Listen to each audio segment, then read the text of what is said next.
Peace and welcome to the culture right here on the Black Star Network. Folks, we got a great show for you. First and foremost, let's talk about the two big elections on primary election day. We're looking at the states of Wyoming, where Representative Liz Cheney is possibly will lose her seat in Congress. And we're looking at Alaska, where former vice presidential candidate Sarah Palin is looking to come back into politics. So I want to get your take on what you expect, what you think might happen in that. Also, let's talk about another development in the R. Kelly case for child pornography and obstruction of justice. As the disgraced R&B singer is scheduled to appear in court in Chicago. The big thing is, should the jurors be eliminated because they saw the documentary Surviving R. Kelly? That's what his defense attorney is actually arguing for, saying, hey, this is not fair. It taints the jury. Want to get your thoughts on that. Also, let's talk a little bit about what's happening with wearing political apparel at your job. We'll talk about how Whole Foods has done it based on a study that was done, a recent study, that Whole Foods were actually firing and or penalizing their workers in 2020 for wearing Black Lives Matter apparel. My question is this good? Should political apparel be not worn at work? And is political consciousness bad for corporate America? We'll have that conversation. And then speaking of jobs, have you already quiet quit your job? I'm going to talk about a new phenomenon that's taking over the workforce. All of that, and plus I got some trends posted doing the most, so stay with us. That's happening today on today's edition of The Culture right here on the Black Star Network. Let's go.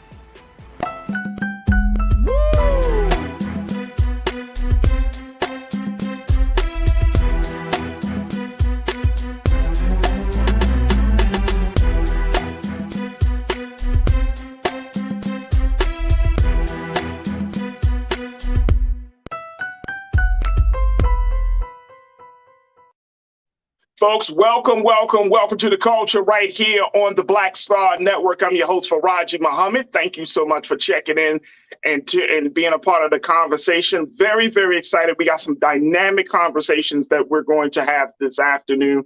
But first and foremost, we thank you so much for tuning in, and we ask for your support. Make sure you continue to show your support for Black Star Network on our website at blackstarnetwork.com. Make sure you download the app. Tell your friends and family about it. And of course, your financial donations will matter all the way.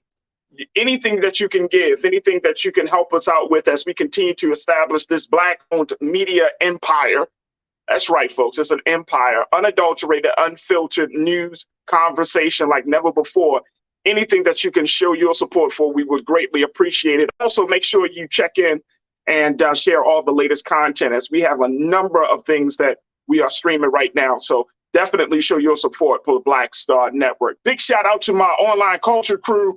Man, I'm looking forward to hearing from so many of you who have said things over these past couple of days, have been so insightful. So I'm really, really excited about what you're going to have to say about these discussions that we have today. All right, first and foremost, let's look at what's happening in Wyoming and looking at what's happening in Alaska. Two big political races are happening right now. This is election day for those two states. As you know, the representative out of Wyoming is Representative Liz Cheney, who is not a fan of President Trump. And then the other person, how about this, y'all? Check this out, Sarah Palin. Yeah, 2016 former vice presidential candidate with John McCain, the late John McCain. Sarah Palin is running to get back into American politics. She's looking to get into that space in Alaska. Let me share with you a little bit about where we are with these two elections. Also, there is Senator Lisa Murkowski, another woman who has put herself out against former President Donald Trump, is actually running. Let me just share with you what CNN was said about some of the things to watch for. And I want to get your take. What do you expect to happen? Make sure you post your comments on all of our streaming platforms, YouTube and Facebook. And I would love to hear what you got to say. But what do you think might happen at the end of election day today in Wyoming and Alaska. All right, let me just share with you, King Keenan. Let's post this quote real quick. And let me just share with you what CNN is saying. Representative Liz Cheney, the vice chair of the House committee investigating the January 6th insurrection, who was booted from her House leadership position and censured by the organization in her state, her GOP organization in her state, after voting to impeach Donald Trump. She faces the Trump-backed Harriet Hagman and 3 other candidates in the GOP primary for the state's lone House seat. Now, a Cheney loss would be a demonstration that, despite the evidence publicly presented by the House committee and the FBI search of Mar-a-Lago last week, in a separate probe, Republican voters remain loyal to Trump, who suggested it's a matter of when, not if, he launches a 2024 presidential bid. Meanwhile, in Alaska, a Trump ally, former Governor Sarah Palin, is attempting a political comeback, and a Republican who voted to convict Trump in his second impeachment trial, Senator Lisa Murkowski, faces the first of what's likely to be a 2-round showdown with the Republican rival backed by the former president. Wow. Wow. Now, we will just talk a little bit about this tidbit just because of the timing of when this broadcast is done. But, you know, make sure y'all check in with, of course, Big Brother Roland RMU later on this evening. And then, you know, tomorrow and over the next couple of days, once the votes are all counted, we're going to make sure that, you know, we provide some analysis. But this is very interesting, folks. And post your comments and share with me what your thoughts are. What do you expect to happen?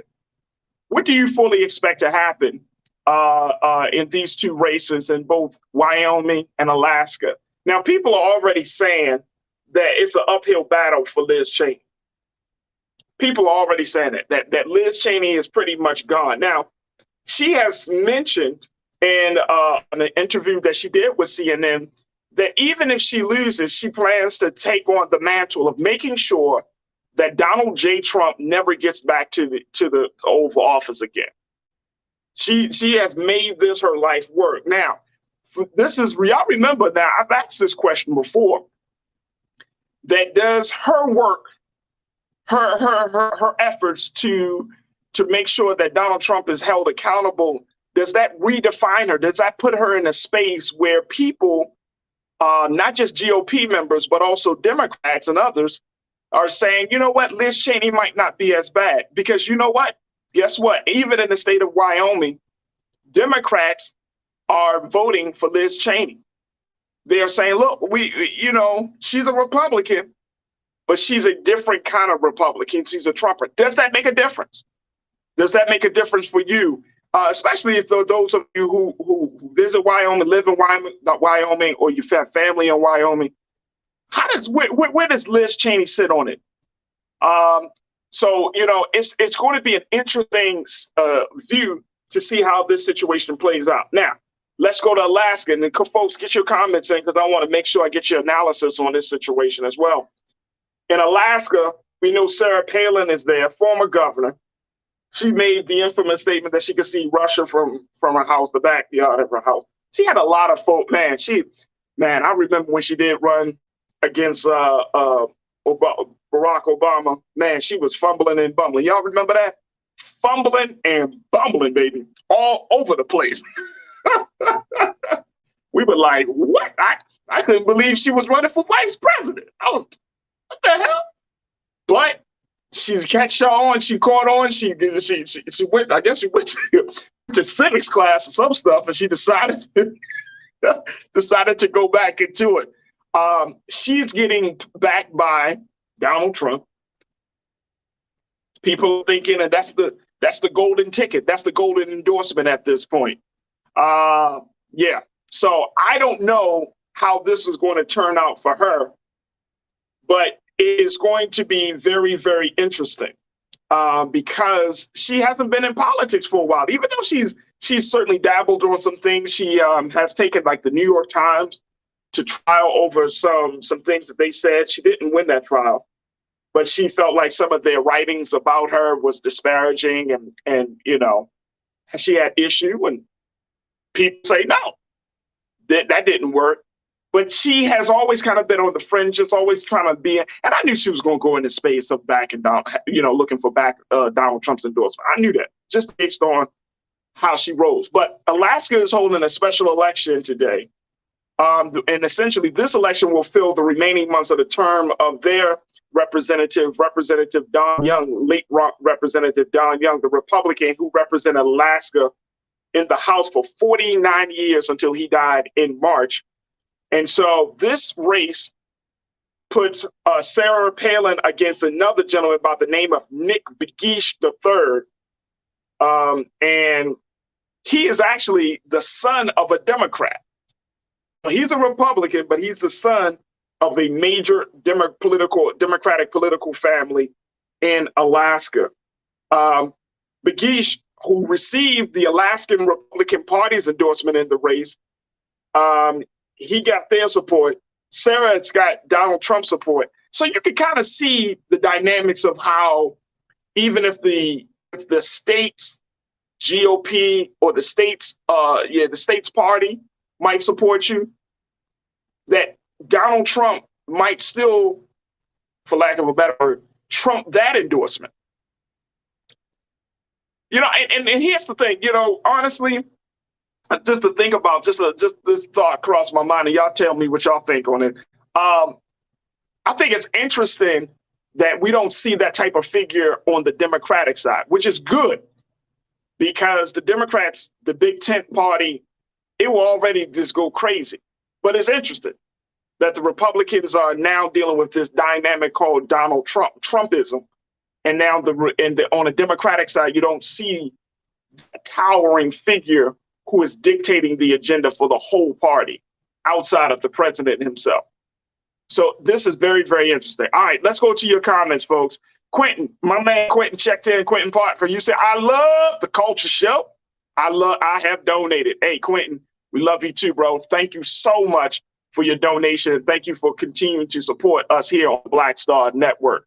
Belinda, always good to see you and hear from you and just get your insight. So you said, I can see Russia from my house. Sarah said all the way down. I hear that. Thank you, Belinda. I know I'm going to hear from you on these other discussions as well. Mike V, good to see you, man.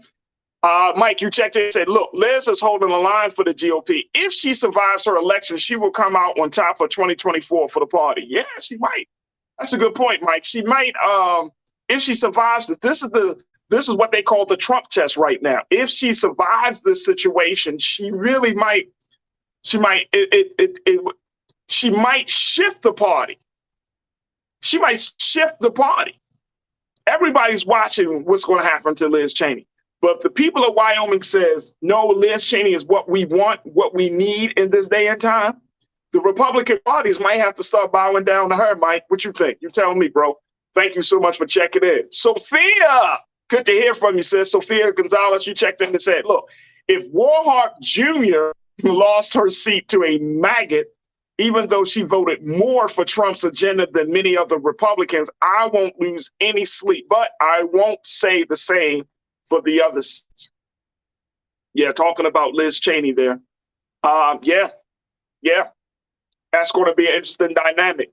And again, that's why I said politics in America is very interesting, because you can really redefine yourself, right? With one particular issue. Her issue right now is she's looking like the quote unquote the hero in leading the charge against President Trump. But we cannot forget her voting record on issues of importance to Black and marginalized communities. You can't forget the fact she voted against the Voting Rights Bill. You can't forget the John Lewis Voting Rights Act. You can't forget certain things. Did she vote for police reform? Yeah, you can vote against Trump. I mean, that's easy. That's an easy thing. But what about voting for the other things that will move our community and other marginalized communities to the next step? So we've always got to keep those things in mind. Sophia, good to hear from you. Jawan, thank you. Good to hear from you, Jawan. You said the last contest Sarah Palin was in the Masked Singer, and she lost that. She has no business in government. Dang. You can't even win the Masked Singer. Why would we let you win Congress? You know what I'm saying? Say, if you can't, Jawad, thank you so much. Janae, good to hear from you, sis. You say, look, if Palin wins handedly, then the Republicans are spitefully going rogue. It'll be the women running things, and they aren't the smart kind. Cheney, who voted for Trump before, she didn't. Backstabber. Gotta look at the full record. Janae, that's the point. Looking at the whole record, not just a little piece of it. Got to look at that full record. Appreciate you, Janae. I know I'm going to hear more from you today as well. Shalinda, good to hear from you, sis. You say, look, Liz Cheney ain't special. She can get bumped because all of them allowed Trump to get to where he felt as though his shit didn't stink. Alaska deserves better than Sarah Palin. Yep. Yep. Hey, look. Hey, I ain't going for the okie doke. I'm not going for the redefinition of Liz Cheney. No. Y'all allowed him to get to this point. You thought it was cool. Where were you when he was running, when he first announced? Okay. I appreciate you, Shalinda, for bringing that up. Lalinda, you said maybe Liz's political future is at a fork in the road. On one side, she's bound by her homegrown beliefs, and on the other hand, she's forced to play nice with Democrats, even if it costs her the win. Yeah. I don't know if we're going to see, what do they call that, like a reckoning? Or if she's coming into this thing like redemption. I mean, hell, she might even just, even if she if she loses today, folks, she might. And we've been saying this, right? Some Republicans they just bow out. Some of them switch parties. Some of them start new stuff. They just get mad with the whole GOP establishment and just say, all right, we're going to start our own political party. People do wild things nowadays. I don't know. I don't know. Jerome, thank you so much, Belinda. Jerome, you said they are all crooks. Yeah, that's sad. That's sad. That's our political leadership, too. That's the sad part. Faith, thank you, Jerome, for checking in. Faith, you checked in. Good to hear from you, Faith. Sounds like one of our new watchers. You said, Faith, I pray she survives. She is on Republicans with gust. Yeah. My thinking is, if you on this thing, on this wave right now, Representative Cheney, keep the wave going. If you're serious, if you felt like, you know what, I made some bad choices, made some bad votes on past policies, and you win this, you owe debt. You owe a lot. Karina, my girl Karina, thank you so much for checking in. My sister, you said, look, we can't afford to fall prey to Trumpism, a cover from the mainstream media to disregard what it really is, white supremacy, which exists with or without Trump. Yeah. You hit that nail right on the head, Karina. I'm with you wholeheartedly. The level of Trumpism on both sides, right, with Liz Cheney and with Sarah Palin, is crazy at this point. We're literally giving this dude a name. He actually has a name for a different form of politics. We're calling them Trumpers, Trumpism. What? I'm telling you, folks, the way he's moving with the power within the level of influence and power he has within the GOP, it's like he's going to create his own party. He's going to create his own party. And if he decides that, if for whatever reason, and this could happen, this really could happen, that if he says, if it's so much garbage and so much other stuff about him comes out, and from everything about his backhand dealings to his anything illegal, if he looks like he's not going to be the guy for the 2024 election, and they choose, say, Ron DeSantis out of Florida, we might see this guy get into full-blown F the party, I'm starting my own. I mean, it's not far-fetched to think that. So, Karina, I'm with you 100%, sis. I appreciate you checking in. Hotep Pan Africa, good to hear from you, Hotep. You said, I pray Liz will remind the GOP of the need to keep decency and leadership. Hotep, you're going to be praying for a long time. I don't see, I'm sorry, I just don't see that happening. I really don't see that happening. I really don't see that happen. This party is going so far off, and I'm not just talking trash here. I'm talking about looking at how the party is moving, folks. Look at where the party is going. Who's involved? You got Marjorie Taylor Greene and Josh Hawley. You got them folks. Then you got Sarah Palin. Then you got these state lawmakers who are looking for Trump's approval, and then the policies and what they're up against. And I mean, some stuff is still getting done, right? Obviously. But then there's this underlying this like dark politics that is seething through the mainstream, right? That is dictating the agenda. Steve Bannon is still there. Pete Trump's people are still there. Yeah, they're getting caught. They're getting called to account for their involvement, their support, their doings for the former president. But now it's the cancer that's spread. Ming Lee, Natasha Savage, you said that part. Liz is the great white hope at this point for some. But guess what, folks? And this reminds me of what Dr. Tyrone Power said yesterday about the crazy place that we're in, that just like he said how some black folks are talking about keeping the FBI, like we should be trashing the FBI, how we have been put in that situation. Same thing, I think, with Liz Cheney. We're like, oh no, let's keep Liz Cheney because she represents a certain decency of the party. But then at the same time, the party has never included Black and brown and other marginalized communities in their agenda. Yeah, we can say economic conservatism, but again, that's for their interests and not for the interests of Black, brown, and marginalized communities.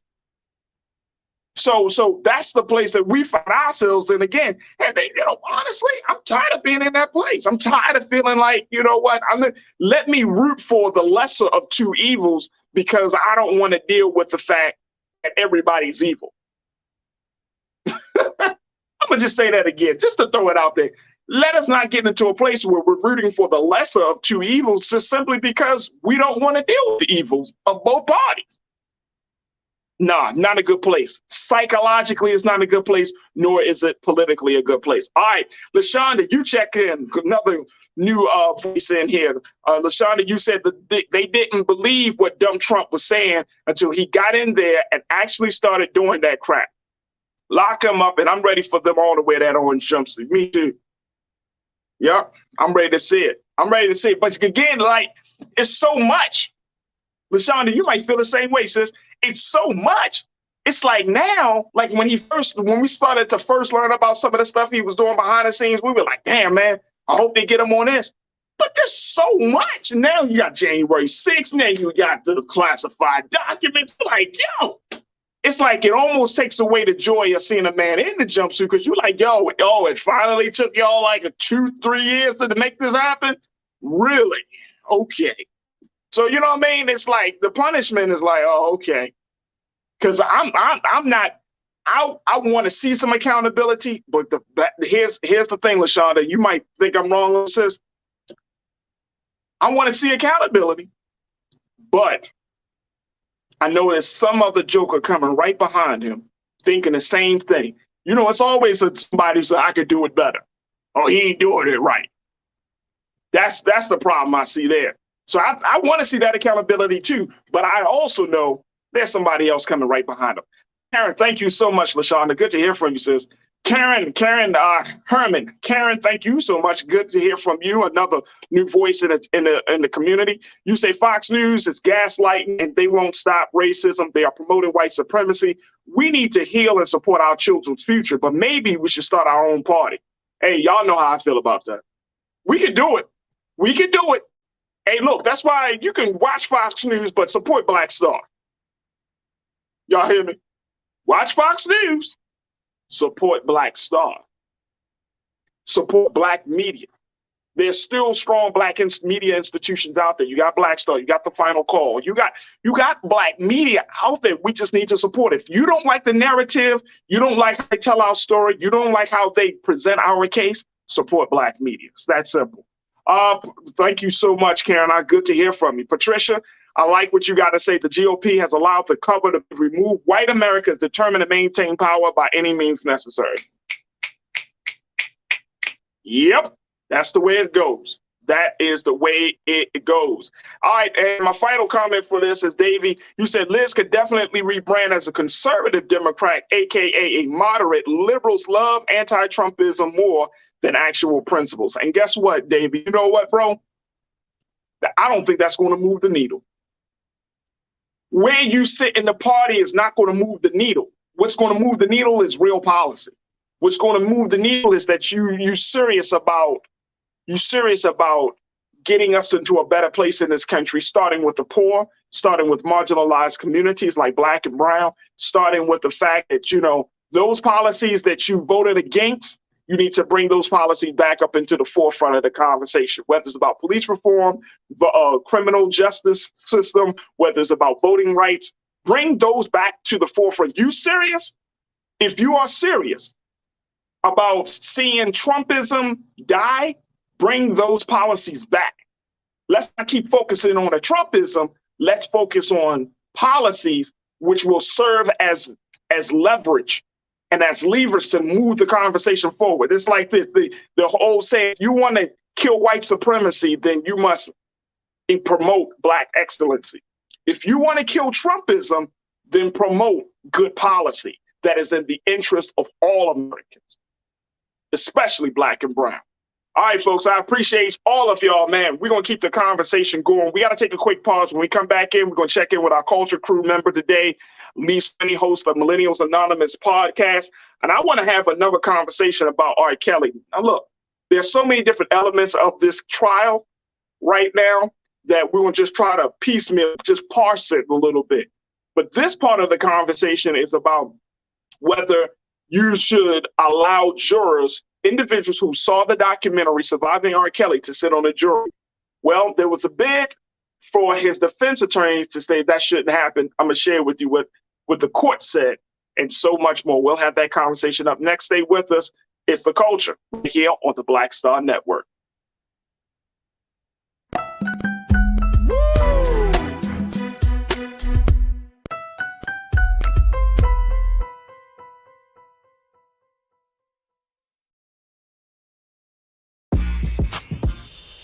When we invest in ourselves, our glow, our vision, our vibe, we all shine.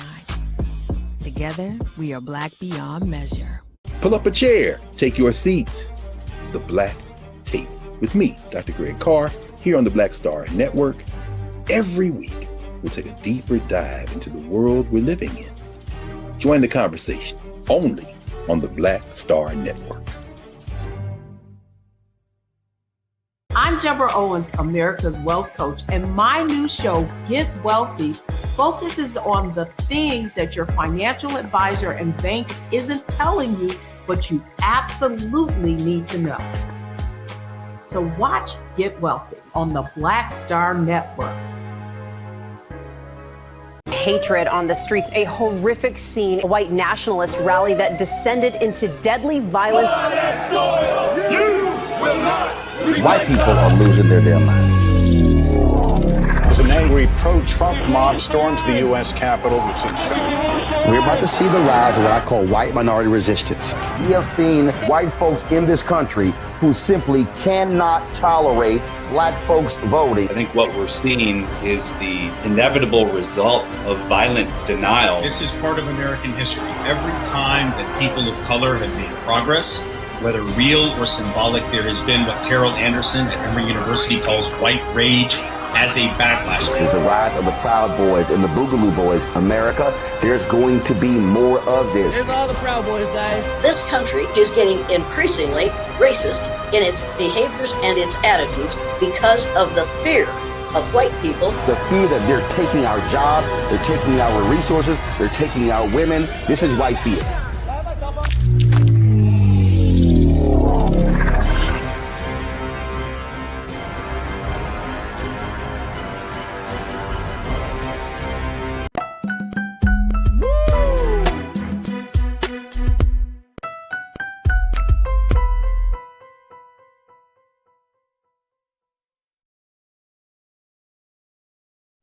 All right, folks, welcome back to The Culture right here on the Black Star Network. I wanted to switch gears for our next conversation as we'll be discussing what's the latest in R. Kelly trial. Now, yesterday, they were in the process of jury selection for the trial that the disgraced R&B singer is going to be called to the stand for. This is a trial about child pornography and obstruction of justice. And so now in this element of the trial, in terms of the jury selection, there's already drama, folks. Man, oh man. Let me just share with you what the big drama is relating to R. Kelly. One is that, and take a look at this. This was reported by The Root. Keenan, let's do quote one on this one. This is what they said, that on Monday, their jury selection began in federal court in Chicago, where Kelly is facing criminal charges of obstruction of justice and child pornography. Now, his attorneys made a bid to exclude potential jurors who have seen the Lifetime docuseries Surviving R. Kelly. But that bid was lost, according to the Chicago Tribune. So here's the thing. They wanted to try to basically exclude people from the jury who had seen this documentary. I want to get your take on this, folks. They lost. Do you agree with that ruling? Should the jury contain people who've seen this documentary? I want you to post your comments and share your thoughts on this. And I want to bring in Culture crew member Lise Wayne, host of Millennials Anonymous podcast, as we look at this situation here. Lise, it's always good to talk to you on Tuesdays. How are you this afternoon? I'm doing well. How are you? I'm good. All right, Lise. So what do you make of that? I mean, I know from a defense attorney standpoint, that's, it's almost like you have to make sure that you get the best jury selection. You don't want anybody to be tainted about your client. Mm-hmm. But then you're doing this trial in Chicago. R. Kelly has always, since all of this really kicked off, like, it's going to be hard for you to find somebody who has not either seen R. Kelly's that particular documentary, or at least are familiar with his case. So are they trying to do something that's like unrealistic here? I think so. I think it would be very, very difficult, like you said, because he's a public figure, for that not to taint the jury. Because if you've listened to his music, if you watch television, if you grew up on Space Jam, any of those things could potentially sway the jury. So I would hope that they use the same line of questioning to disqualify people, because it would be almost impossible for you to not know who R. Kelly is, especially now. So I think it's a very, very hard thing to do. I think the judge at this point did as much as they can to make sure that it's fair, but it's going to be hard for you to exclude R. Kelly out of life. He's such a big figure. Such a huge figure, especially in his home city of Chicago. Yeah. like if this was, I don't know, if it was New York, Baltimore, you'd probably be like, okay. But when you have a number of people, this is Chicago. The Chicago Tribune had actually, and I remember reading articles about R. Kelly way before the documentary even came out. Mm-hmm. They had already done, there were a number of reporters that had done like investigative journalism pieces about what's really going on with R. Kelly and this ongoing rumor. At that time, it was rumors, right? Mm-hmm. And so it's again, Chicago writers putting it out there in that space. So I'm just wondering, like, what was the strategy you think behind the defense attorney asking for this? I think the strategy, of course, is trying to have a jury that's not tainted. I would imagine that his defense, they are struggling right now. He's already been convicted, and it would be very hard for them to prove this, especially since there's been, like you mentioned, there's been so many investigations of R. Kelly and this behavior, although it can't be used in this particular trial. It's kind of been seen. So it's very, very hard for you to do that when everybody saw that whole thing that came out. I don't even remember, what was it, the 90s when that tape came? It's almost impossible. The early 2000s.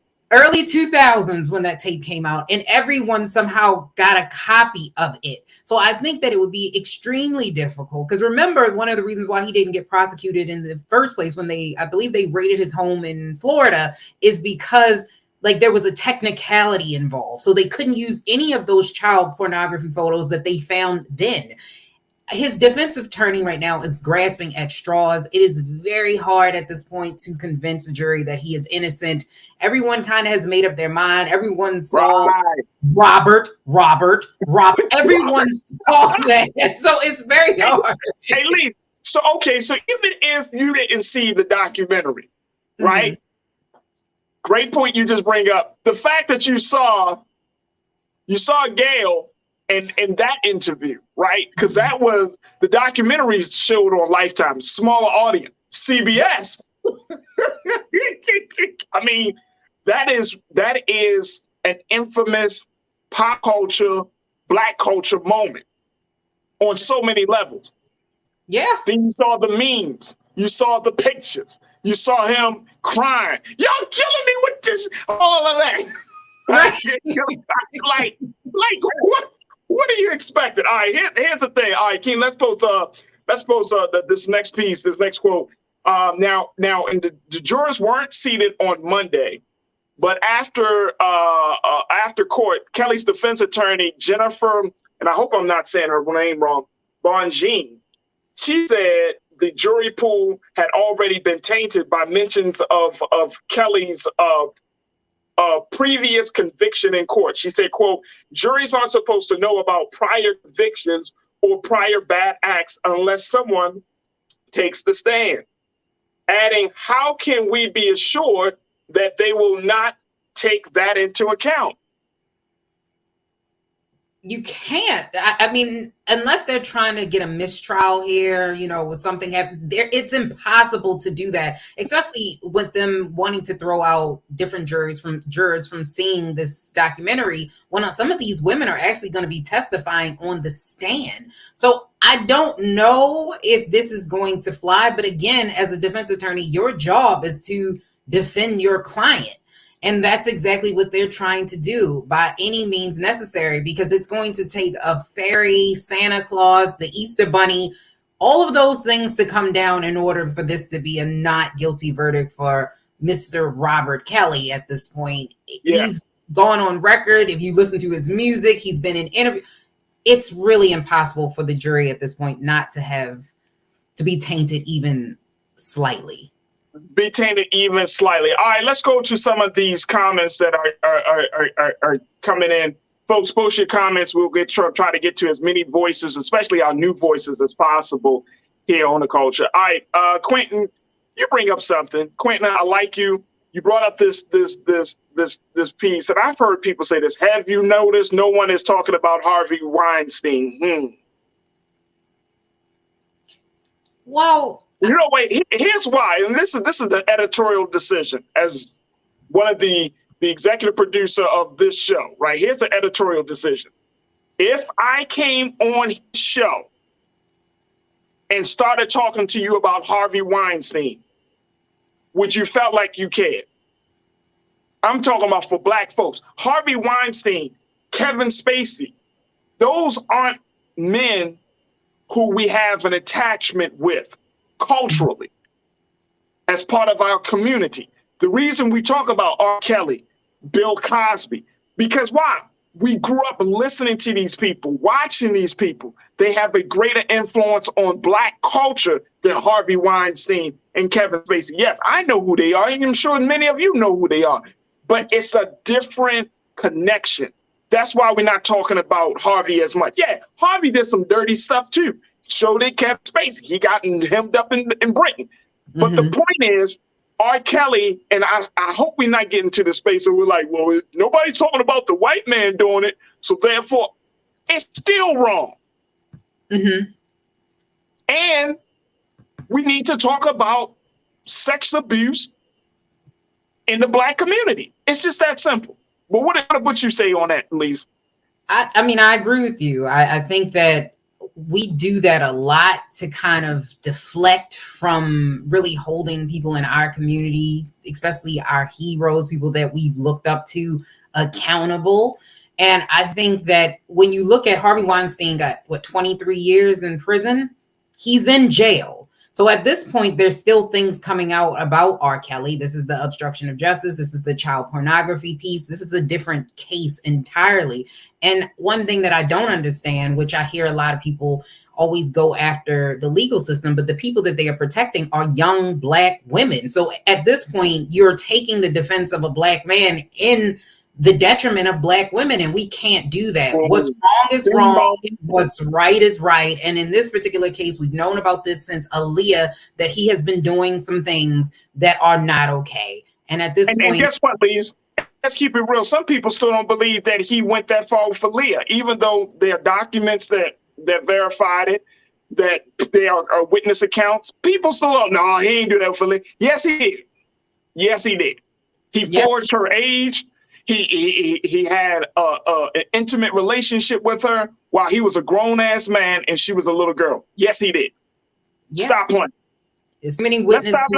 Let's get our heads out the clouds about this, right? You know what I mean? And I hope that even just having these conversations to look at, and back to what the defense attorneys, he say, well, we shouldn't be able to, you aren't supposed to know about prior convictions or prior bad acts.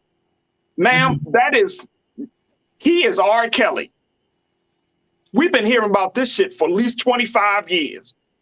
Yes. And another thing is I saw a comment and it's saying like, the government is going after, and this is another reason why I think sometimes sexual assault and abuse in this country is problematic. I know way too many women who have been sexually assaulted or abused as children or even as adults. I know way too many, and it is absolutely not okay. Not even just women, but men as well.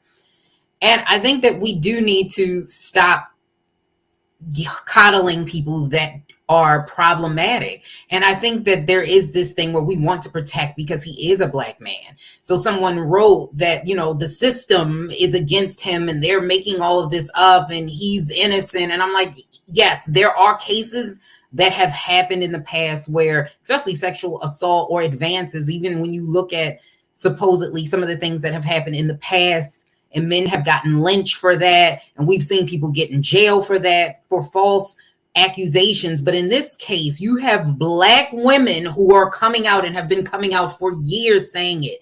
This is not something that is just being made up. These are real people who have seen him outside of their high school. Like they're not in this trial. It's just random people that remember R. Kelly sitting outside of their high school.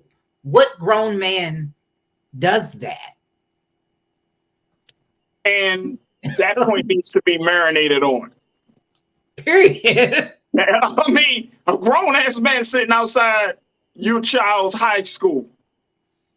Some people say, well, the parents and all. Okay, all right, fine. Let's just put that aside. The dude had a history of sitting outside of high schools in neighborhoods like Hyde Park and in other communities in Chicago. Yeah. What is he doing? He had a certain McDonald's that he would take the girl, that he would meet up with girls. They knew it. He had a system in place. Yes. And I think this is another reason why it's going to be hard for them to, with this docuseries, get this thrown out. Because again, we're having these conversations and a lot of people have heard about R. Kelly. It's going to be almost impossible. Like there have been rumblings and rumors for years. Yes, and it keeps coming up that a lot of people are upset that R. Kelly it seems like he gets talked about more, but I was like, is it that R. Kelly's getting talked about more, or are you going to platforms where he's more popular? Because there was a whole docuseries that came out about Jeffrey Epstein, and most of you didn't watch it. I watched it. I did. There were several. I think his story is fascinating. I think his story is fascinating. It's a sad. It's an incredibly sad story of how he manipulated and took over very, very, young women who were in a really poor financial situation, and he was able to abuse and manipulate them. But there were that's not just nothing. He didn't just do that to poor women. He did that with women who worked for Victoria's Secret. Yeah. He did that with emerging models. that were working for Victoria's Secret, and individuals, big women, Heidi Klum and others heard about this guy. I mean, there's a recent documentary that I just watched earlier, like a few weeks ago, about this, with his connection with Les Wexler, the founder of the owner of Victoria's Secret. And so, yeah, like, we're having these conversations, but folks, we got to have these conversations relevant to us, to the people that are closest to us. That's the only way you're going to have a conversation about this. Mm-hmm. You know, you can't have a conversation and you naming people outside of the community, outside of the culture that we are all a part of, and say, well, what about them? No. What about the black men who abused little black girls? Yeah. What about that? Yeah. We can't talk about that? Yeah.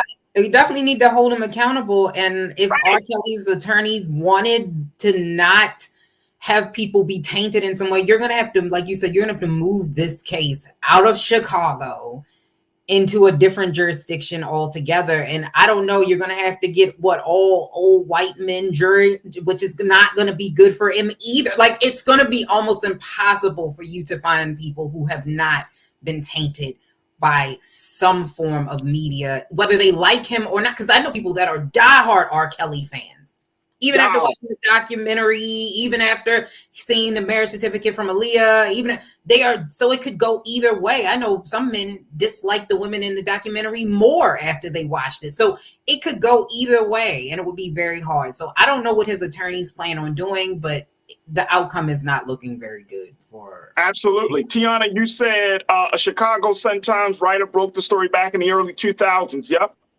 Yep. Early 2000s, when the infamous VHS tape came out. Mm-hmm. Early 2000s. Yep. LaShonda, you checked back then. You said, I didn't see it, and I didn't want to see that video from back in the day. Me neither. Yeah. And people, if y'all remember, people were looking at that like it was entertainment. Yes. Yeah. That was child pornography, man. Mm-hmm. You know what I mean? Like, let's keep it real, folks. Let's call a spade a spade. Like, that was child pornography. People passing on the tape like, yo, y'all see the dude? That's crazy. He did that. That's child pornography, man. That girl was 14 at the time. 14. Yeah. That wasn't her. She looked older, blah, blah, blah. She was 14. Mm-hmm. It's just that simple. She was 14. And that's the sad part about it. We have these conversations, and yes, people are going to know about that. And let me tell you, psychologically, it's hard to get people to have a completely clean slate about a high-profile individual like R. Kelly. Completely. How many people had a clean slate about, when Michael Jackson was on trial? I remember that. You know what I mean? Like, same thing. You're just not. It's not going to happen. You can lie in court and be like, no, I have no idea who R. Kelly is. But if you're black and over the past 25 to 30 years, you listen to any type of hip hop or R&B music, you know exactly who R. Kelly is. Yeah. The amount of Latino, hell, if you're white, you know who R. Kelly is. You grew up. Most of us millennials grew up. This dude. We grew up on Space Jam. He has impacted our child from the moment we were children up until like Step in the Name of Love was played everywhere. He's a musical genius. I never will take that away from R. Kelly. It's just that having daughters and knowing what I've seen and heard, and it's not just coming from one place. No one is really around him. The people around him have never really denied this. They've never really denied it. They've just not said that it was in fact true. And he has gotten away with this for like 25, 30 years until now. That's what I'm saying. And that's the other part about it, Lise. Mm-hmm. That's the other part about it, sis, that, we can kind of go back and forth, but this man has had this issue for 30 years, man, without any real accountability. Now he's getting jail time. But, this is 30 years later.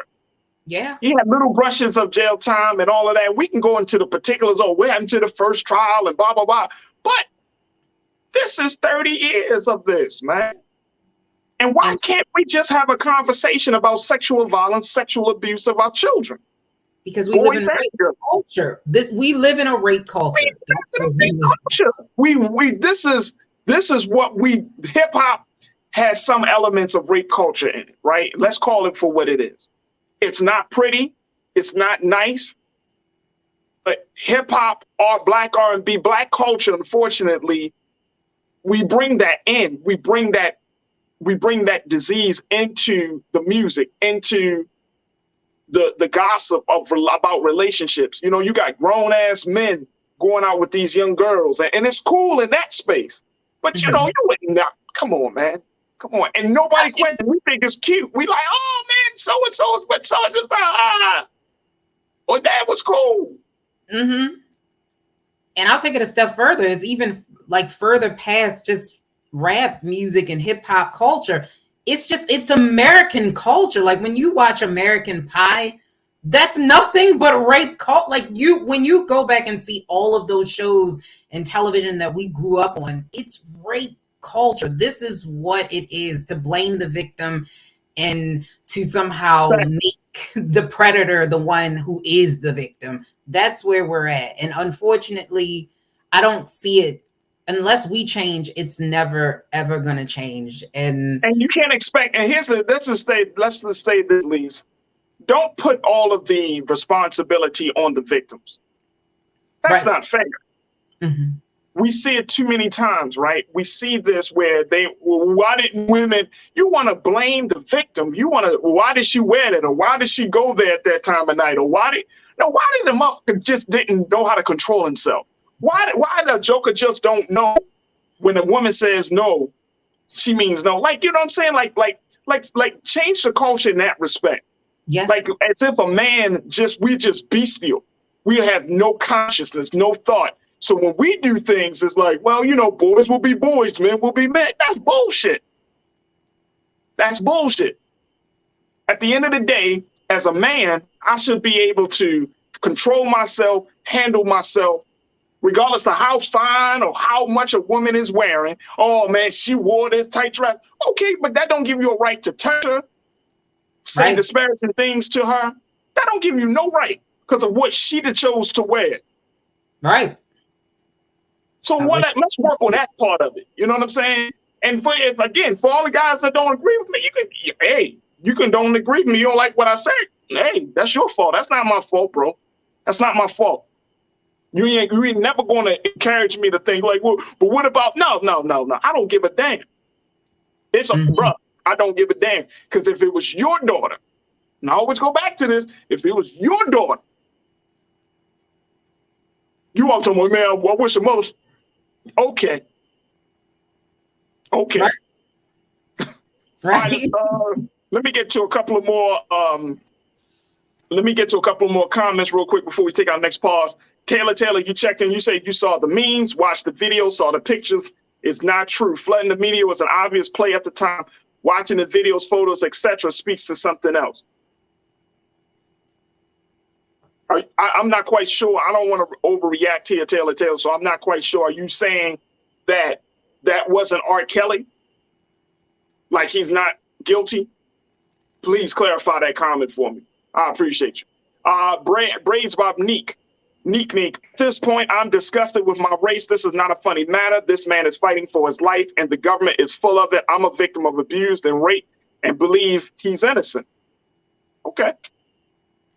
I'm so sorry to hear that you are a victim of that. I am really sorry. Right. Okay. And you have every right to believe, you know, exactly what you want to believe. If you don't believe that this is in fact true, but I think for other people who also have been victims, this feels right. Like this is what should happen. He does need to be held accountable for what happened to those girls. Right. Lenora, you checked in. You said, forget all about that aboutism. Robert is guilty of sin and needs to be punished to the fullest extent of the law. Yep. Remember OJ? Remember the OJ trial? Like this reminds me, because it was very polarizing. It was very much a racial component in there. And then now he wrote a whole book of what if I did do it? So I mean, I mean, Lise, why did you open up that can? I'm just saying because it's crazy. That's just madness. It tainted the jury. Right. Rob 14 Rock, appreciate you for checking in, one of our new voices. You said it's easier to crucify a black man than it is a white man. It's all wrong, but that's why Kelly is talked about more than others.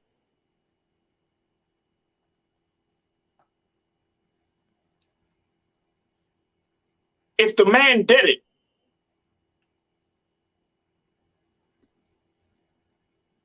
man, do we even care about black girls and women, man?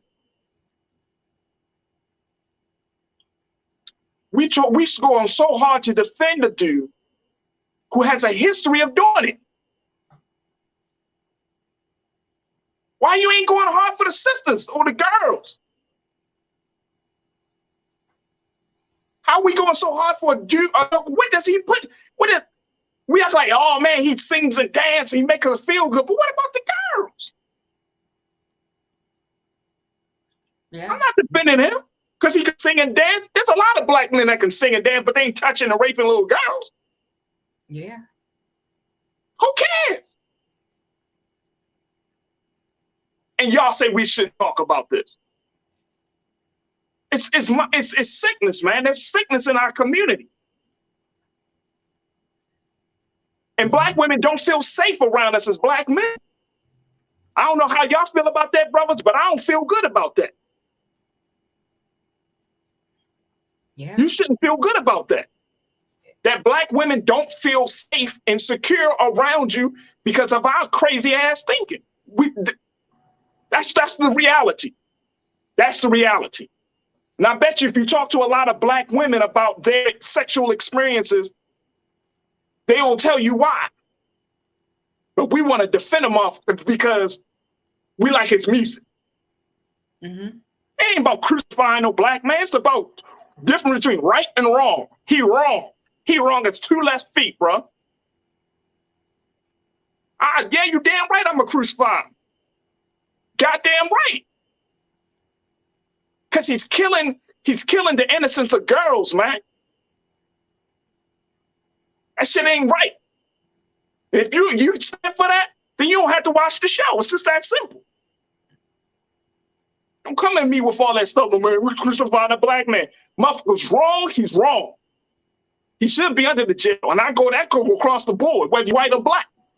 But you black, and then you talking about you for the people, you for the culture. Get the fuck out of here with that. Look, we gotta take a quick pause. I need to calm down, man.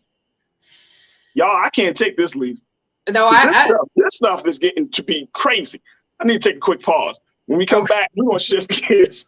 Stay with us. It's The Culture here on the Black Star Network.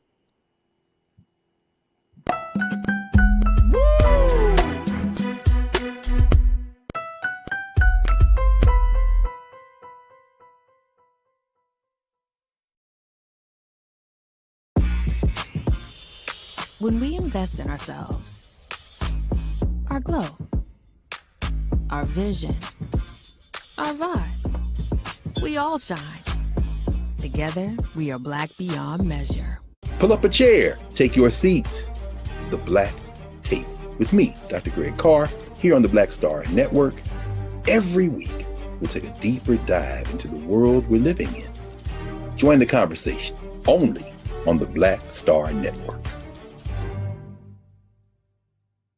I'm Deborah Owens, America's Wealth Coach, and my new show, Get Wealthy, focuses on the things that your financial advisor and bank isn't telling you, but you absolutely need to know. So watch Get Wealthy on the Black Star Network.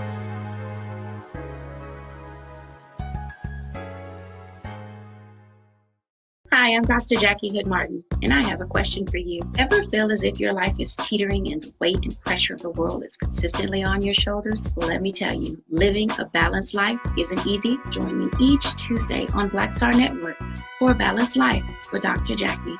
We'll laugh together, cry together, pull ourselves together, and cheer each other on. So join me for new shows each Tuesday on Black Star Network, A Balanced Life with Dr. Jackie. hatred on the streets, a horrific scene, a white nationalist rally that descended into deadly violence. White people are losing their damn minds. As an angry pro-Trump mob storms the U.S. Capitol, we're about to see the rise of what I call white minority resistance. We have seen white folks in this country who simply cannot tolerate black folks voting. I think what we're seeing is the inevitable result of violent denial. This is part of American history. Every time that people of color have made progress, whether real or symbolic, there has been what Carol Anderson at Emory University calls white rage as a backlash. This is the rise of the Proud Boys and the Boogaloo Boys. America, there's going to be more of this. Here's all the Proud Boys, guys. This country is getting increasingly racist in its behaviors and its attitudes because of the fear of white people. The fear that they're taking our jobs, they're taking our resources, they're taking our women. This is white fear.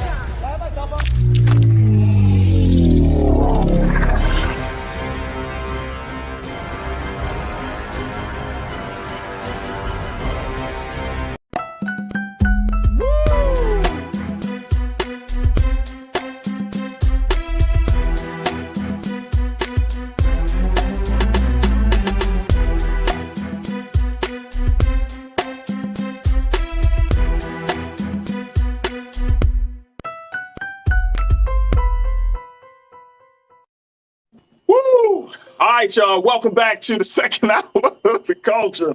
Had to take me a quick break on that one, man. I know. We're gonna get through it though. I got a few issues few causes that I stand for, and one of them is that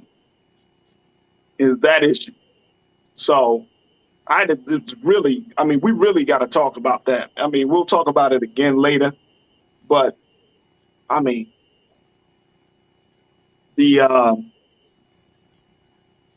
man, our sisters, man, our girls, man, they deserve better from all of us. Black women, black girls, they all deserve better. They all deserve better. So we'll certainly bring up certain elements of this case as this trial continues to move ahead. But even though I get upset, it don't mean I'm gonna stop talking about it, because we gotta purge. We have to purge our community of this madness, of this disease, because it's really affecting us. If you haven't personally experienced, and I hope you never do, or if you don't know somebody that has gone through an experience of sexual abuse and violence, that weighs on your soul. I ain't talking about on your mind and just your body. I'm talking about the very essence of who you are. So that's why I'm passionate about it, just because you don't need it. It just disrupts people to the very core of who they are. So we will continue to talk about it. I don't care. I don't care how uncomfortable it might be for some of you. I don't care if you don't even support what we say on this platform. None of that matters. I'm going to talk about this. And if you're not riding with that, that's certainly fine.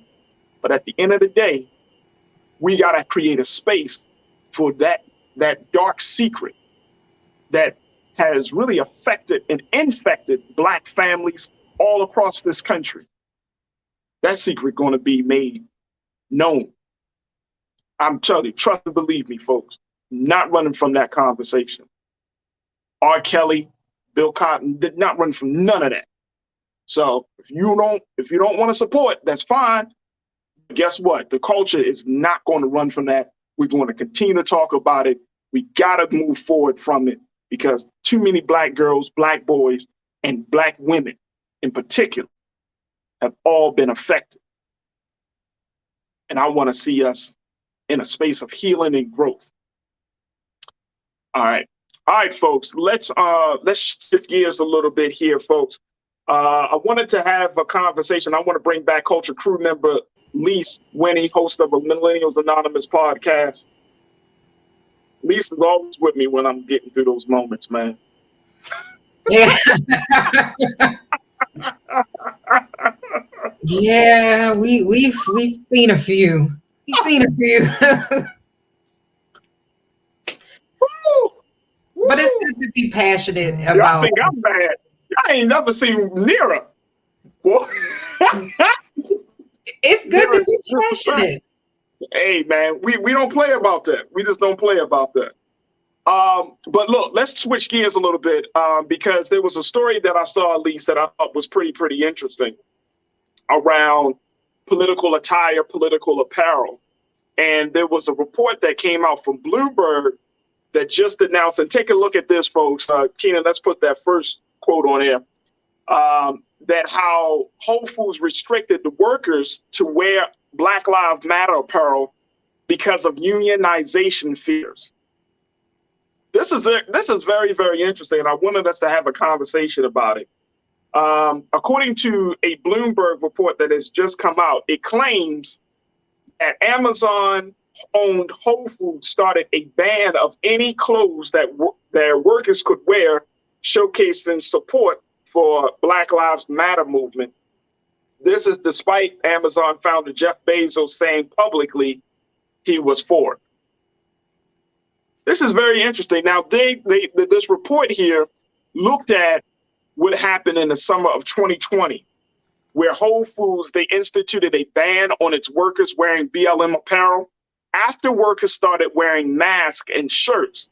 Now, a group of employees then sued the company, citing the company had previously allowed workers to wear pride flags to show support for their LGBTQ plus co-workers, and their enforcement was selective. Wow. As a result of that, Whole Foods had implemented a broader ban in October of 2020, prohibiting their employees from wearing any kind of logo, slogan, messaging, flags, or any type of symbol. Some believe this was because of customers' objections, but the report from Bloomberg alleges an internal email Whole Foods felt, based on an internal email, that Whole Foods felt that the slogan paved the way for more unionization. Wow.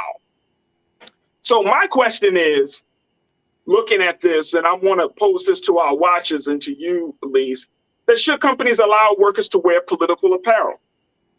That's the first part. And then the second part, I think, is political consciousness bad for corporate America? I think to answer your first question, it depends. So I think it depends on where you are and what you do, because it also goes both ways. So if you wear a Black Lives Matter pin, you can also wear a MAGA pin.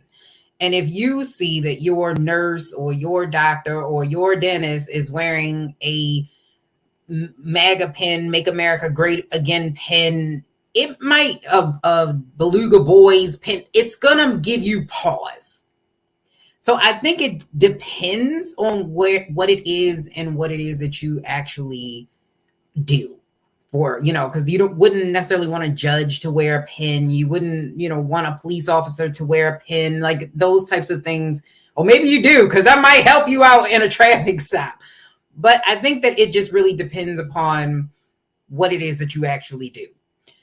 For the next question that you ask, I think that, yes, companies and organizations should be more conscious about what they're putting out in the world. They are dictating laws now. They're dictating what we are able to do, and we work for them, so they manage how much money we have. They should be more conscious about what they're putting out in the world. They should be more conscious about who they are supporting politically.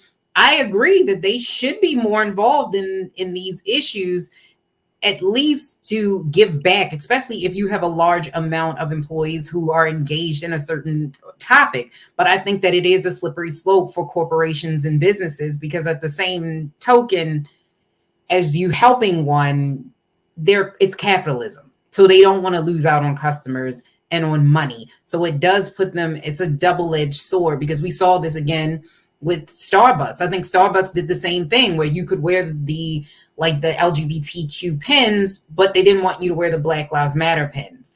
So for whatever reason, the Black Lives Matter scares people, which I'm not really sure why that is, because the LGBTQ, it shouldn't be like political, it shouldn't be controversial, but it can be.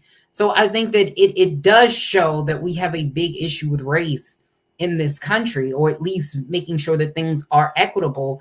And they are afraid. Andy Jassy, who's the new CEO of Amazon, they do not want you to unionize. Jeff Bezos did not want a unionization in their company. And with Black Lives Matter, there's a big movement behind it. And I think that's where the fear was, because in 2020, things were moving, things were changing. They were pushing people to make things change. And I think that's what scared them. See, this is why I think why the workplace is suffering right now. There are so many conversations about the politics, the culture of workplaces, right? Because workplaces just want you to completely negate yourself at the expense of their bottom line. They want you to, you come in there and you're just a widget. You know what I mean? You just come in there and you're just another clog on the wheel. And if you want, and I'm saying this to big and small companies, if you want people to work for you, you got to give them space to be who they are, right?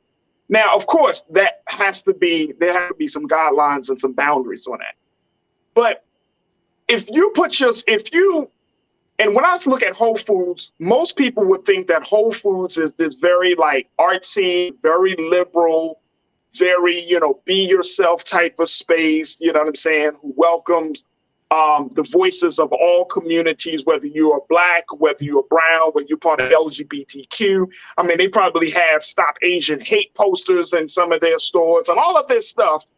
But then you want to operate, you give this image that you are like this very all-inclusive, open brand, but then you want to, behind the scenes, it's like you're super conservative, you got to wear your hair a certain way, you got to wear this type of thing. And I think that's why so many people are walking away, because we're tired of negating ourselves in the workplace. Now, I get it. Politics and religion, everybody say, those two things don't have any places in the workspace. Mm-hmm. That's fine. Most people aren't even religious anymore, to be honest with you. So that may have to change. And political, how can the CEO of any company say that they don't want their employees to be political, but your ass might be saying something political? You might stand with Donald Trump. You might stand with Joe Biden. You might put the stock into this cause, or you might not. You might invest in that cause. But it's confusing for one, and then more importantly, it disempowers people for wanting to be themselves. And I think that's the big thing about this conversation that I think, right? Like back in 2020, everybody was talking about Black Lives Matter. Everybody was, some people were like, all lives matter, right? But what was the people really look at it, even with Kaepernick, it's like, it's talking about fairness. It's talking about police brutality. Why is that such a fear that you want to talk about fairness? You want to talk about treating people equitably. Oh, I know why. Because your company ain't doing it. Yeah. So therefore, you don't want people to have that conscience. Like now, they start looking at the police department. Then they be like, wait a minute, hold up. It's a company I'm working for. Where's the justice? So-and-so been working here for 10 years and they ain't get a raise, but this person just came through the door and they already got 2 promotions. That's not fair. Mm-hmm. So now you want people, and this is the thing, y'all can push back on it if you want to, share your thought. But I think that's part of the reason. Like, you don't want to get into a space where workers are starting to question the policies of companies. And as a result of that, you know what I mean? Now unionization talks start to happen. It's absolutely that's absolutely the reason, because in 2020, like, this is a grassroots. The LGBTQ has been going on since the 70s and the 80s. So this is a long going, movement or cause.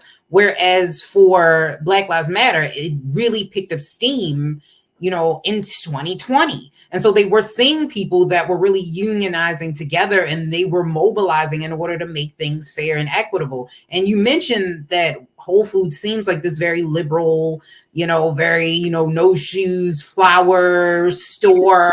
But at the same time, you also have to realize when you look at where Whole Foods is, it's in affluent white neighborhoods.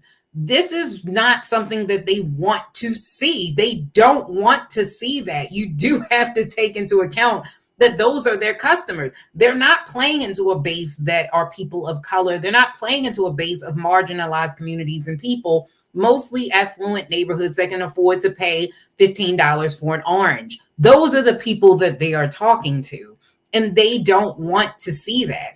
And when you look at being able to unionize together, employees, they have the right to unionize, and it's protected by law. But, you know, it's a democratic process that requires that employees have the right to vote and do that. You see that Amazon has shut that down time and time and time again. And I don't know if Whole Foods was always like this, or if it changed once it actually got eaten up or merged or acquired into Amazon. That's another thing that you have to look at as well.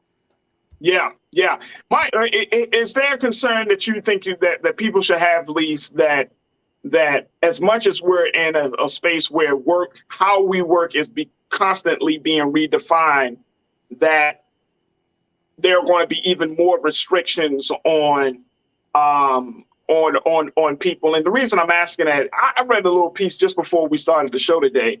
Jamie Dimon, the CEO of JP Morgan, and he had a client call last week, and he was talking about remote work.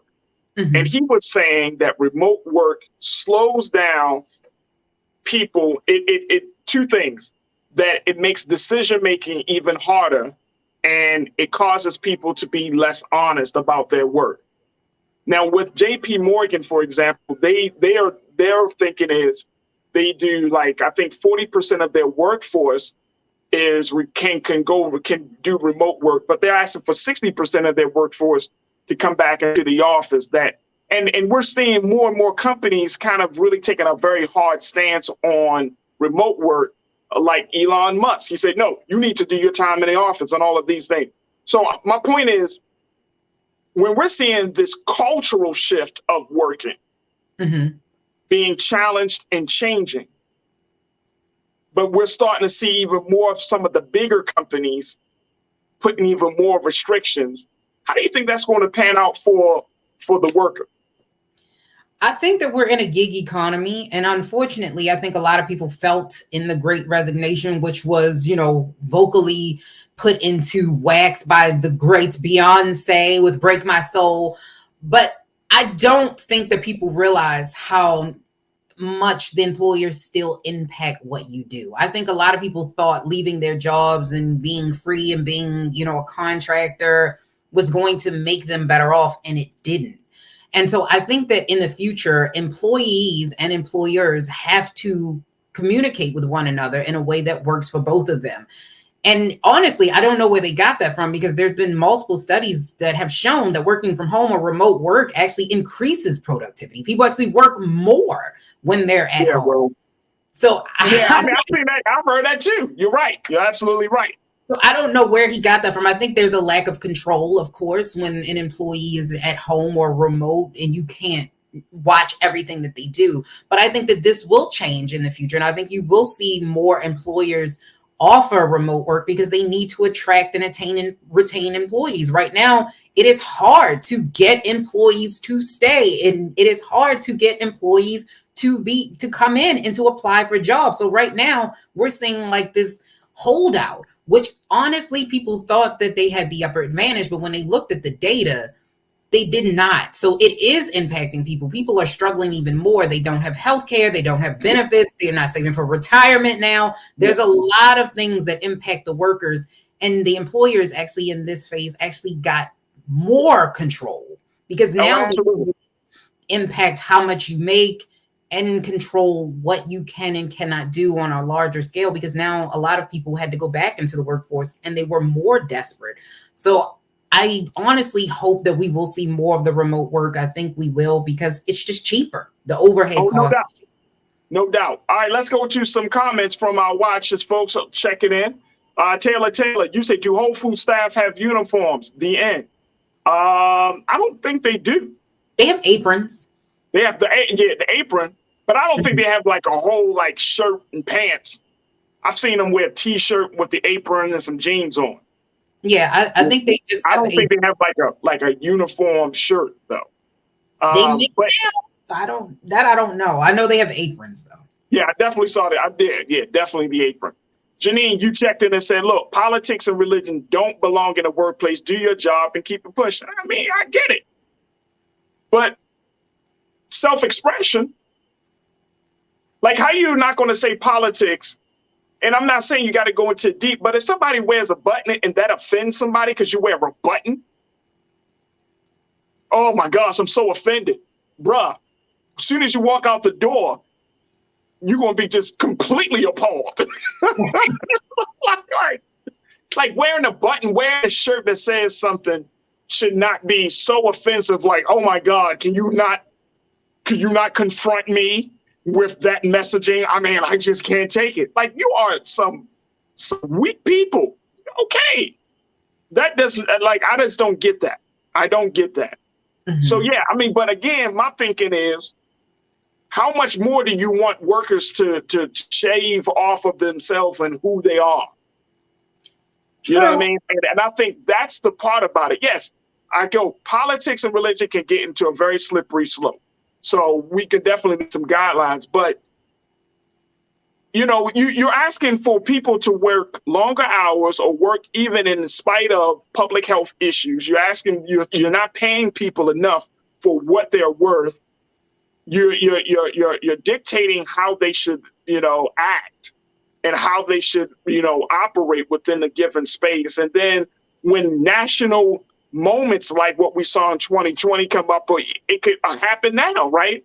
When national things come up, you don't give people the space to just simply express themselves, especially when the CEO comes out and says, I'm publicly for it. Like, that's the most ass backwards thing. Yeah. And in 2020, I think Jeff Bezos had stepped down or was getting ready to step down. I think Jassy was in control at that point. But I think, Jeff Bezos does a lot of things that contradict themselves. Let's just call it what it is.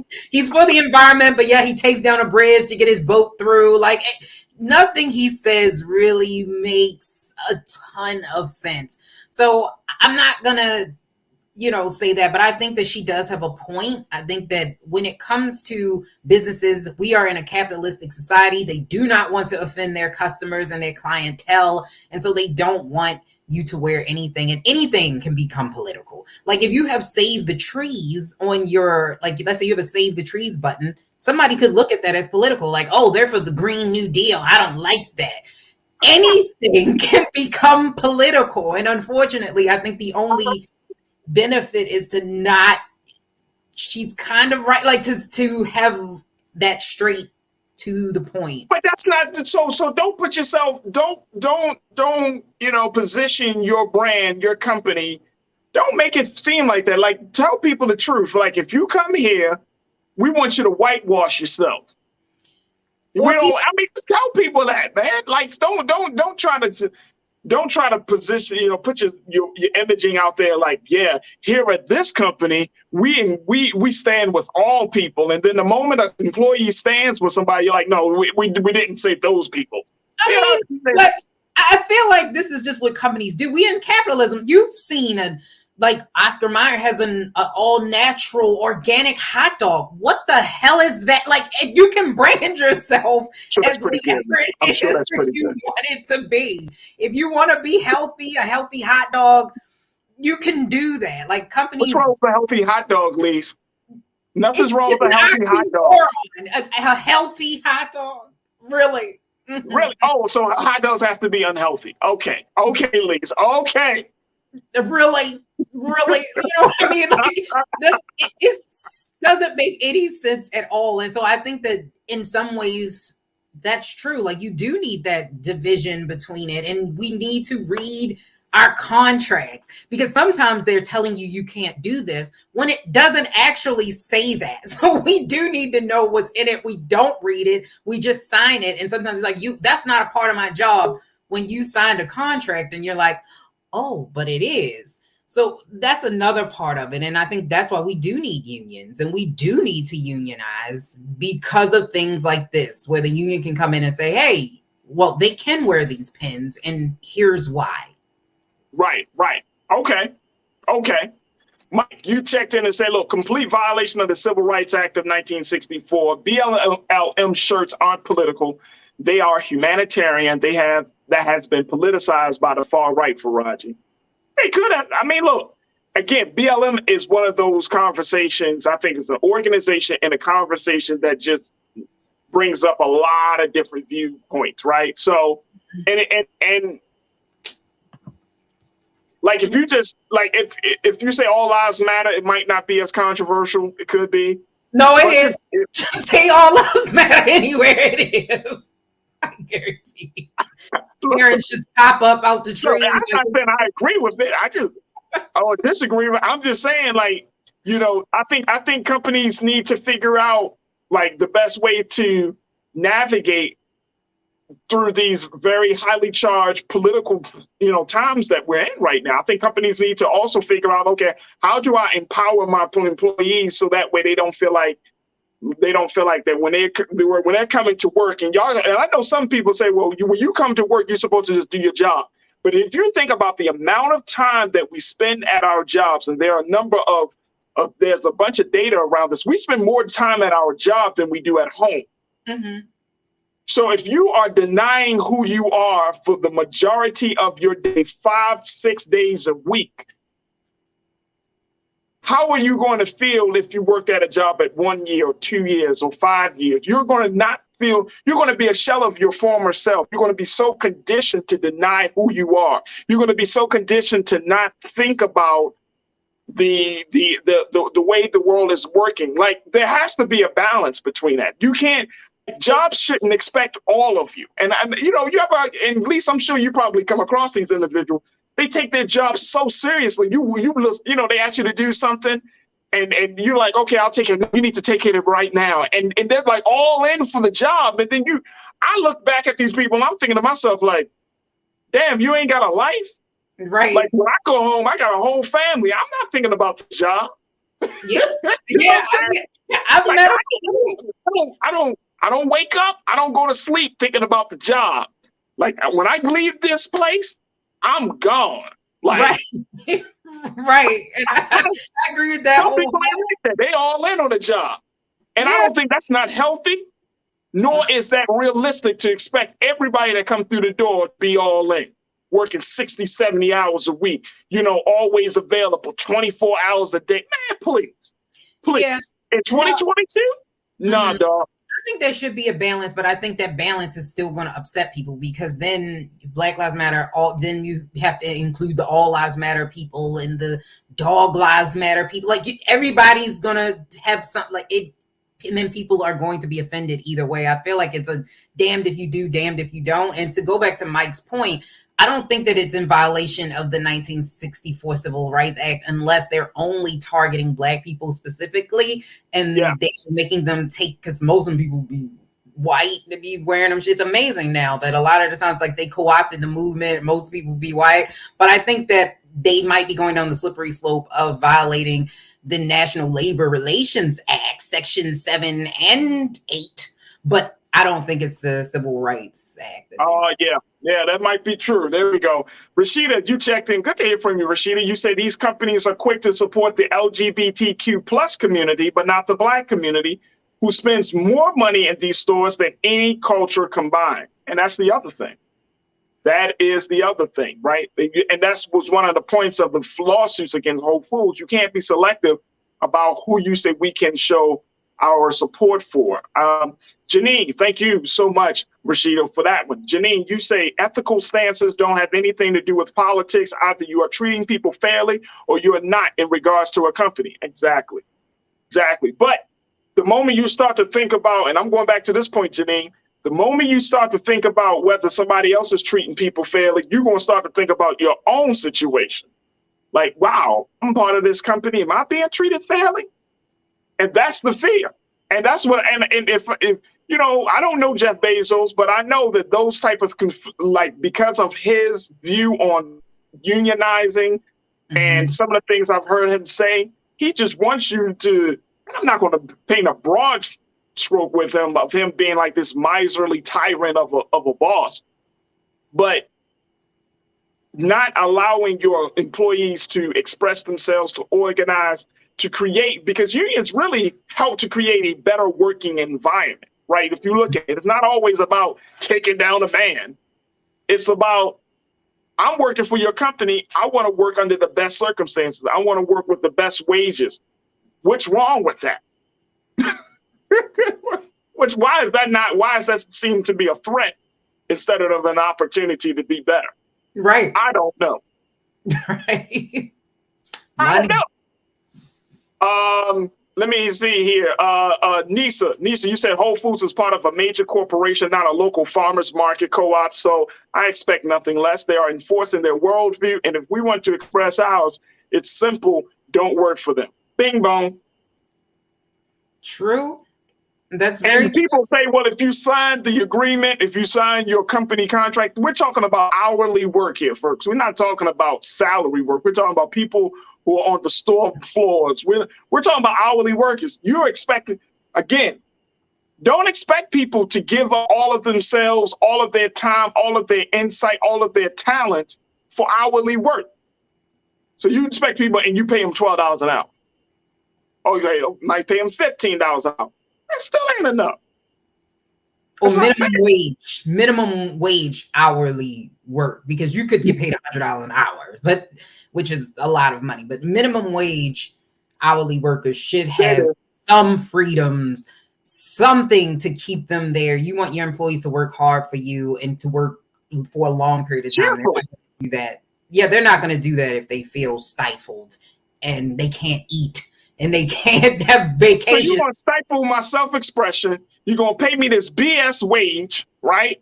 Mm-hmm. And you want me to come to work every day and have a smile for people who are quote unquote complaining about who I am and how I do my job. But you want me to smile. You want me to smile. Mm-hmm. Yeah. Please. That's why I'm sure you probably read this too, Lise. That's why millennials and Gen Xers and all them folks are just saying, no, we're not doing that. You get 1 year of my life, 2 years max. Then I'm on to the next thing. Yeah, and I think you're gonna kind of go into that later on in the show about them kind of like slowly putting up the church finger and walking out the door. So. We got to talk about that. Let's talk about that. All right, look, I got to take a quick pause. When we come back, let's talk about a phenomenon that you may not have known is a phenomenon, but you actually probably have actually done it yourself. Have you started quiet quitting at your job? You might be wondering, what is that? I'll share with you the details. I know Lisa's done it at her job. I could just tell she's one of them quiet quitters. Let me tell you, I'm a quiet quitter as well. So are you a quiet quitter? We'll have that conversation. And of course, I got trends, posts, and doing. So stay with us. That's all coming at you in the final few minutes of today's show here on The Culture, right here on the Black Star Network.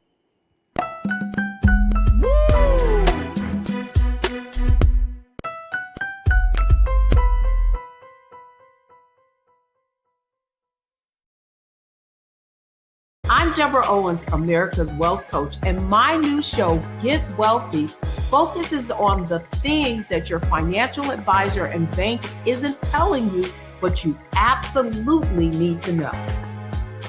So watch Get Wealthy on the Black Star Network.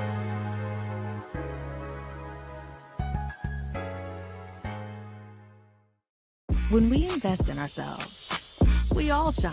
Together, we are Black beyond measure. Hi, I'm Dr. Jackie Hood Martin, and I have a question for you. Ever feel as if your life is teetering and the weight and pressure of the world is consistently on your shoulders? Well, let me tell you, living a balanced life isn't easy. Join me each Tuesday on Black Star Network for a Balanced Life with Dr. Jackie.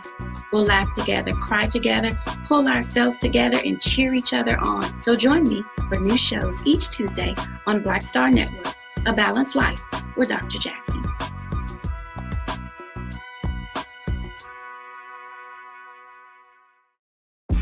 When we invest in ourselves, we're investing in what's next for all of us. Growing, creating, making moves that move us all forward.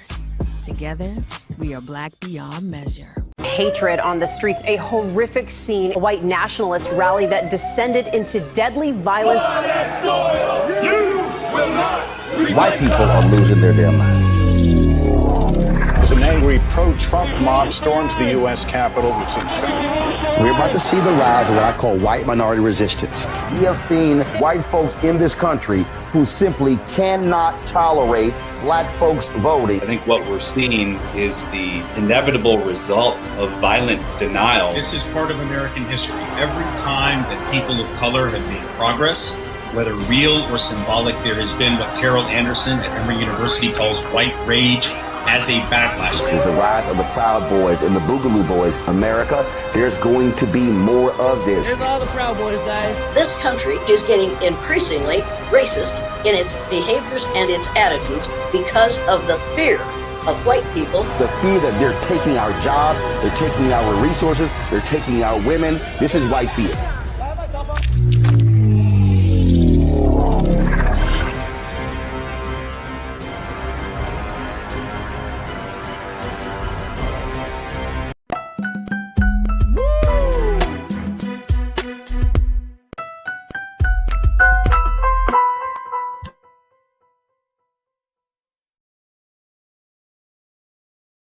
All right, folks, welcome back to the show. Welcome to the Culture here on the Black Star Network. We just had a conversation talking about Amazon, Whole Foods, and wearing political apparel. Well, there's another trend that is happening in workplace that I think that we should all be cognizant of, which is this trend of quiet quitting. Are you familiar with this, folks? And Keenan, let's post that on the screen, and then also let's bring back our culture crew member, Lise Winnie, for this part of the conversation. But quiet quitting, Keenan, let's share with people. According to the reports, the new form of quitting sees people keeping their jobs, but mentally stepping back from the burden of work. For example, working the bare minimum number of hours and not making their job an important center of their lives. Now, according to Clayton Ferris, a freelance writer, he said he heard about the trend on TikTok where the hashtag quiet quitting has been posted more than 3 million times. Burned out employees quiet quitting on their jobs, Lise. First and foremost, at least I want to get all up in your business real quick. Have you ever quiet quitted on your job? No, I know you were saying that I look like a quiet quitter. I'm more of a loud quitter. I'm gonna be honest with you. I'm not really a quiet quitter. But I probably have in the past where you're just kind of there till you don't have to be there anymore, and then you're looking like you on LinkedIn while you're at work and tell you. You on Indeed, like, yeah, you work the guy. I'm gonna get that document. Hold on, I gotta send my resume real quick. I think more people probably do this than we know. Because a lot of companies, like we were just talking about, don't care about their employees the way that they should. They look at them as a number. They look at them as they're replaceable. You're not really part of the company. And so if you feel disconnected, but you can't leave because you can't just up and leave until you got something else. This is, I think, a better option than ghosting, which is also something that's happening a lot where people, they go to lunch and then it's like, you seen Tim? Like, that's something that's happening too. So this is a better option, I would say, right? It's a huge option. Let me just tell you though, I've done it. I know people that have done it.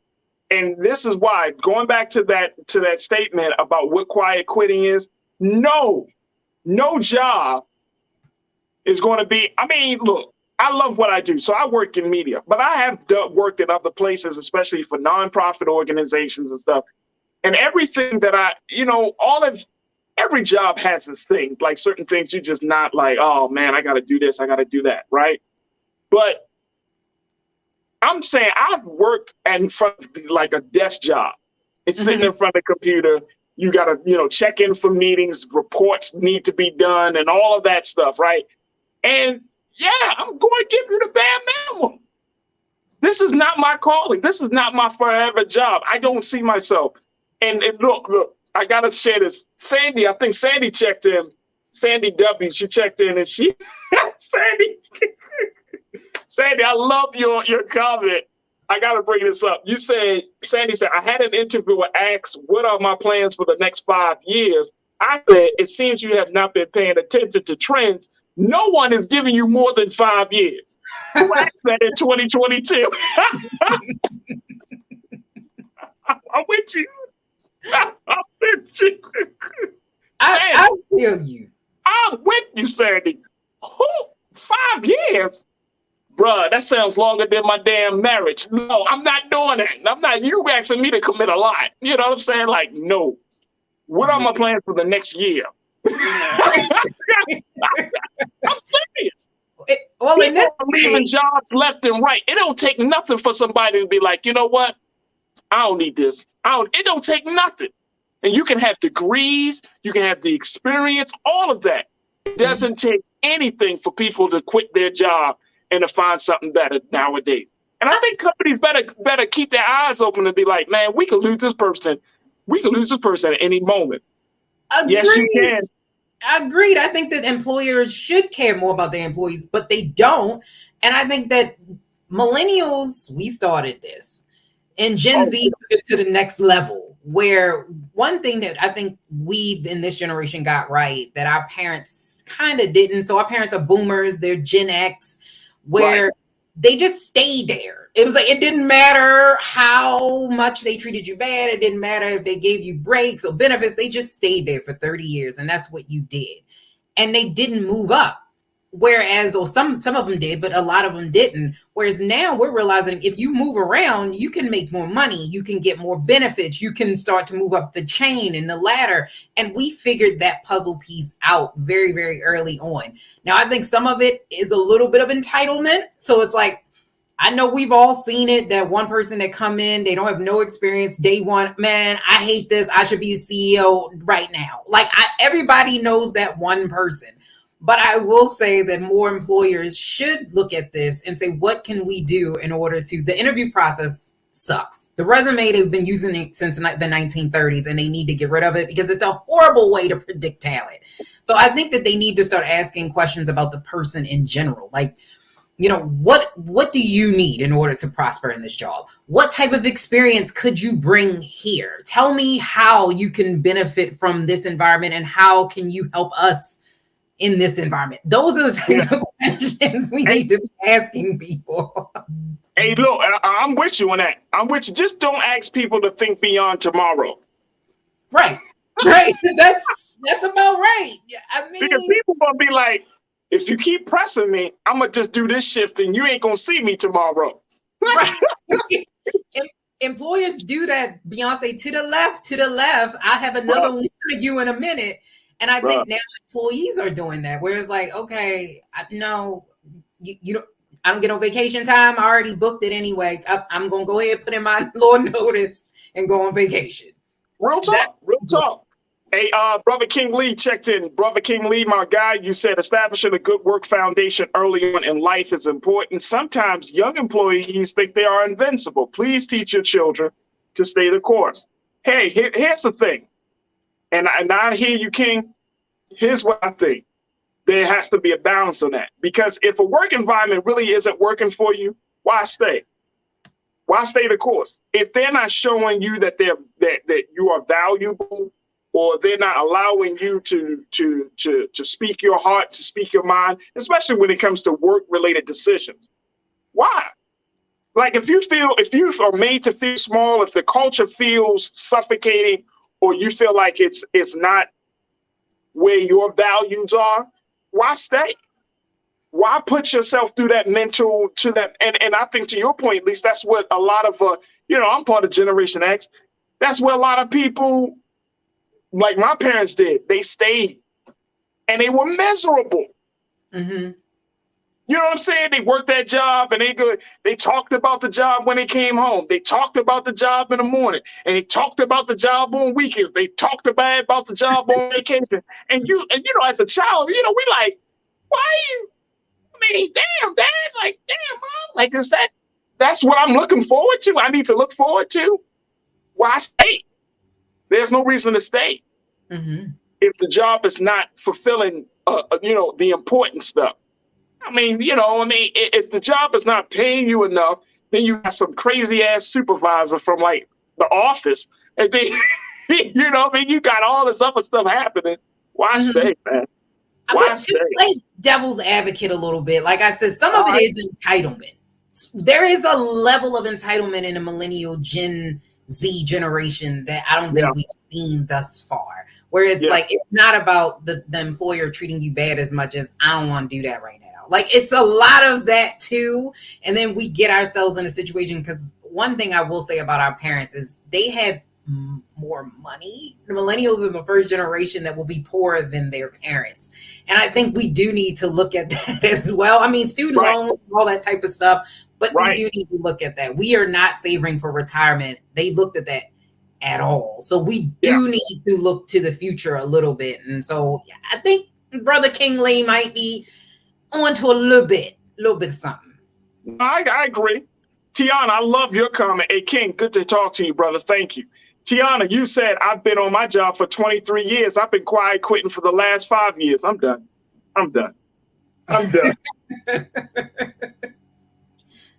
Tiana, please tell me what industry you work for. If you work government, I'm done.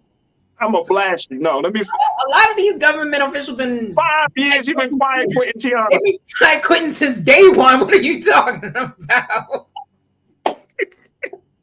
Yo, she said, I've been quiet quitting for 5 years.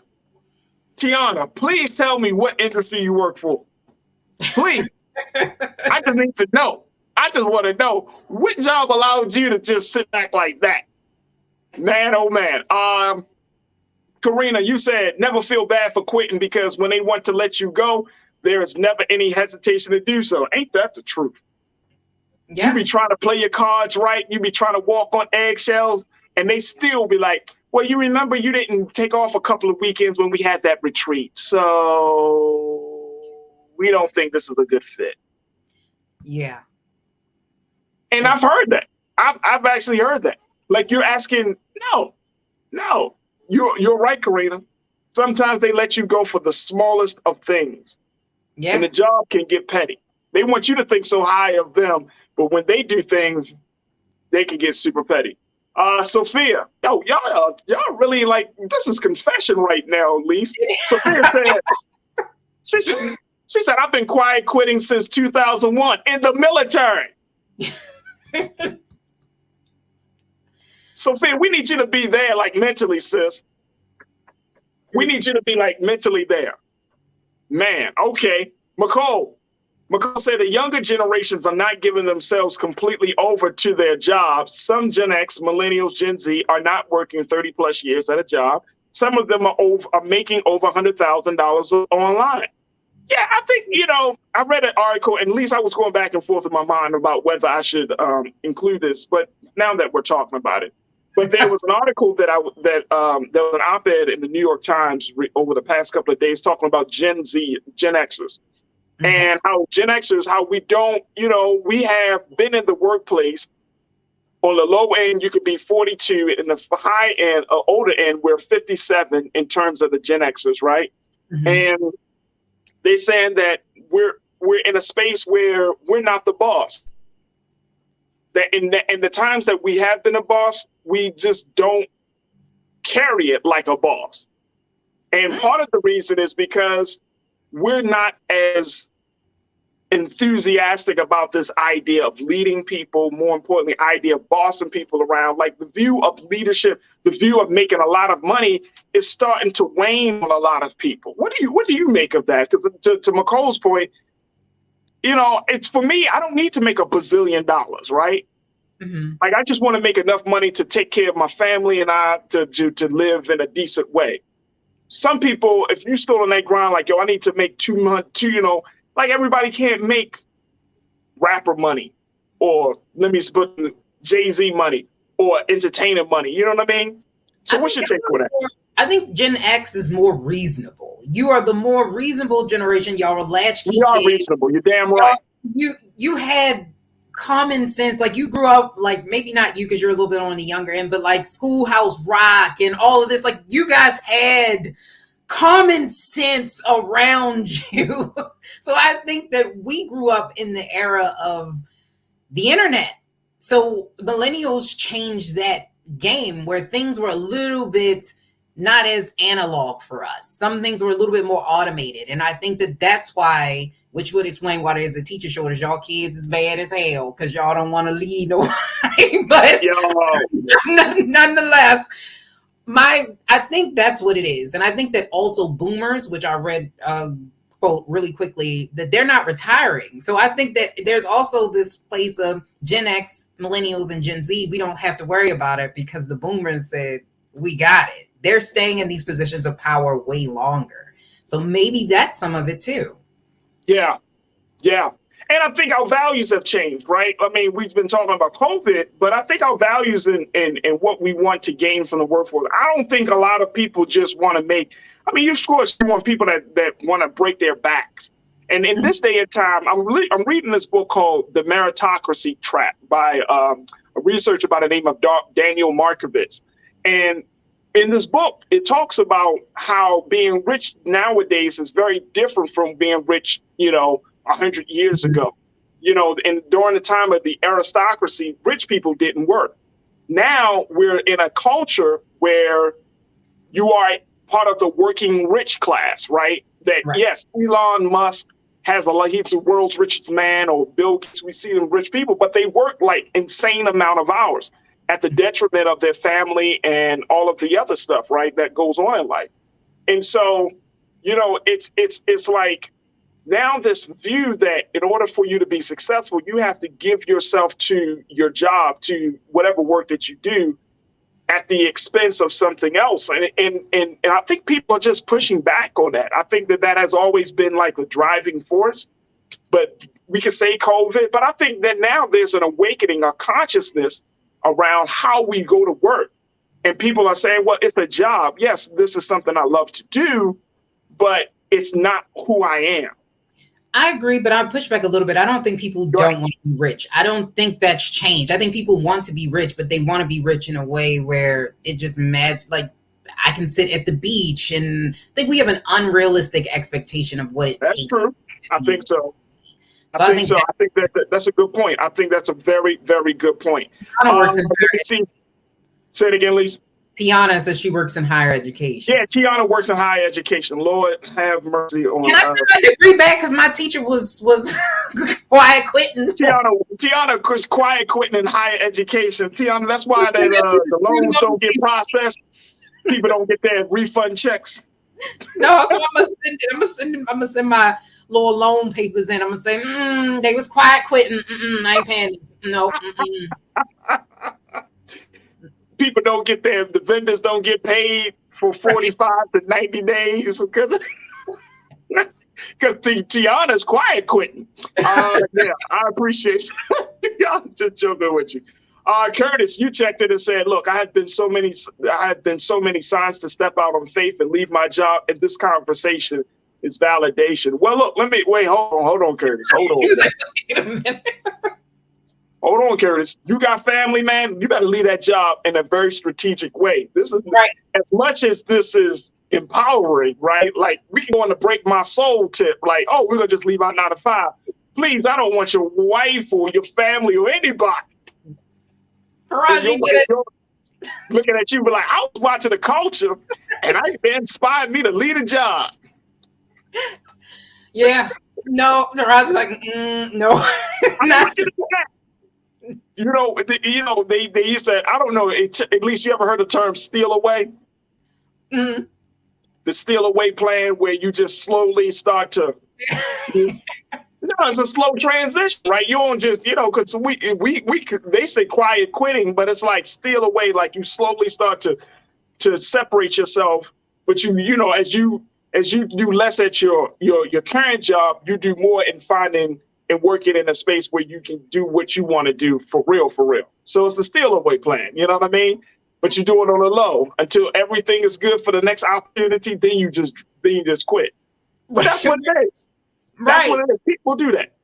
Yeah, but you was like, nope. I don't want Curtis. Curtis, I don't want your family mad at me, man. Or at least we don't need that. We don't need that. Yeah. No, I'm just find. That's.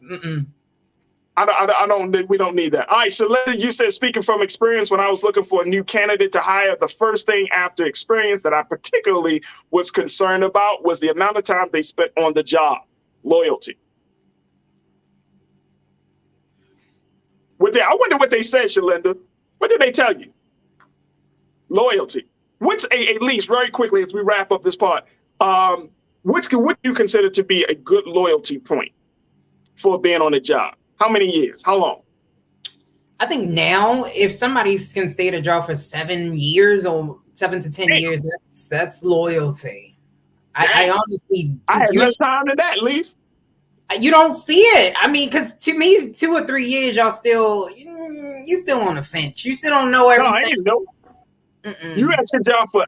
It's so funny because I thought 3 years. 3 years means loyal.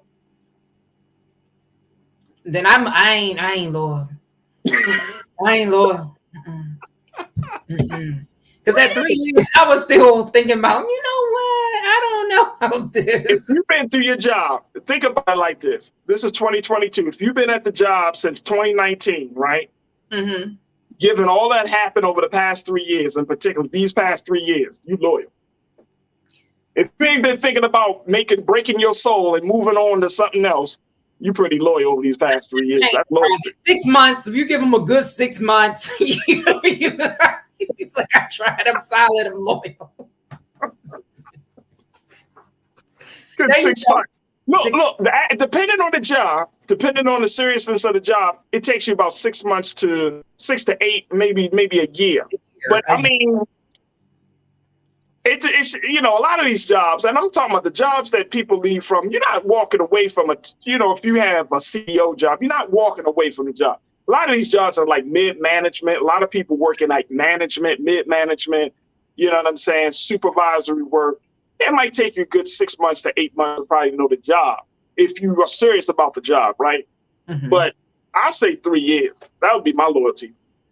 I would say 3 years. If you want a job for 3 years, that's loyalty. If you want a job for 6 months and then leaves, then I'm asking questions. But I would say 3 years. In this day and time, especially if you have a certain age. Okay, I can see that. Yeah, there you go. I'll come down to 3 years. 3 years. There you go. 3 years. 3 years. That'll be it. You get, I think the most I've spent, I know y'all gonna be mad. I've been doing media forever. But in between time, I probably spent like close to 3 years to average, like 2.5 to 3 years on up. Okay. And then knowing me, this is the type of work I am. It's be like, all right, okay, all right. You know what I'm saying? Because I know me, like, right. For me, here's the other thing about it, and we don't have time to talk about it today, but if you are in tune with yourself and you really believe you have a talent and skill outside of the job can feel very restricting. It can feel like a jail or prison, right? So you give yourself a little bit because you got to pay the bills and all of that stuff. But, deep down inside, that little voice in your head is always telling you stuff like, we ain't supposed to be doing this. You should be doing your passion. You should be working on your business. And you like, yeah, you're right. I'm going to start quiet quitting right now, dog. Yup, that's what you start doing. The supervisor come over, Lisa, and be like, hey, nope, can't do it. I ain't available. The people, they start taking the pictures out their cubicle. I'm like, what's this? Hey, look, I was in a conversation with Nira the other day. She was like, let me tell you one thing you don't do with black folks. Here's the one rule you don't do with black folks. Call black folks on their day off and ask them about office work. Right. I was like, facts. Right. That's great. That is real. Seriously. When I had managed people, if I knew you were off, I'm not calling you. Like, there's nothing. That's the part I'm not. That's the boundaries. If I have a legitimate day off, if I say even if that day off is because of my schedule or because I requested, don't call me. Okay. Don't call me. Don't email me. Don't text me. Real quick question. No, ain't no quick question because I'm going to give you a real quick no answer. Don't call me, man. Like, there's a reason it's called an off day. I'm trying to recover the first couple of hours of the day. I'm trying to remember not to go to work. Yeah. The last couple of hours, I got to now think about what I got to do at work. When am I off? I saw Gen Z. She blocked her employer while she was on vacation. Why? Oh, man. All right. Hey, Lisa, I appreciate you, sis. Absolutely. Thank you. Thank you so much. Lisa, if you don't know, Lisa, of course, is hosted Millennials Anonymous podcast. You can hear it. She got all new episodes that are dropping each and every week. Make sure y'all check it out. Also, Lisa's been doing some great work with us behind the scenes. So you're going to be hearing more and more from Lisa here on the Black Star Network and on the culture. She's just been a great, great contributor and just a great team member to have. So, Lisa, thank you so much for all of the great work you're doing to make this show happen. Thank you. Thank you. Absolutely. All right, folks, that's going to do it for us. I thank each and every one of y'all for tuning in. Thank you for my online culture crew. Thank y'all, man. Y'all make the show so good. Make sure y'all show y'all support for Black Star Network and the work that we're doing here at the culture. So many great shows. If you haven't checked them out, all the latest new shows are dropping. A Balanced Life. You got Get Wealthy, The Pivot, The Black Table. Who else am I missing? I know I'm missing some other great shows. Plus, we're trying to work on getting this whole platform to be 24 hours now streaming. So make sure y'all tune in and continue to support Black Star Network, Black media, unadulterated, unfiltered. We can have the emotional conversations. We can have the sensitive conversations. But guess what? We're going to do it in the right space, to the right spirit. And I'm just so grateful to be a part of this growth and grateful to be a part of this history-making platform. So continue to support us here at blackstarnetwork.com. All right, that's going to do it for us, but I appreciate each and every one of you. Stay tuned. Up next is Roland Martin with RMU. As always, never be afraid to challenge what's wrong, stand for what's right while being yourself from the process. Make sure y'all follow me on all of my social media platforms at The Real Farajii. I'm looking for some new follows on Instagram, Twitter. I'm at Farajii, Farajii, as well as follow me on Facebook. But I definitely would love to continue to have the conversations off air so we can have some great conversations on air from your analysis. So again, follow me on all social media platforms, and I greatly appreciate it. Thank y'all so much for tuning in. God willing, we'll talk tomorrow for another exciting edition of The Culture right here only on the Black Star Network. Peace.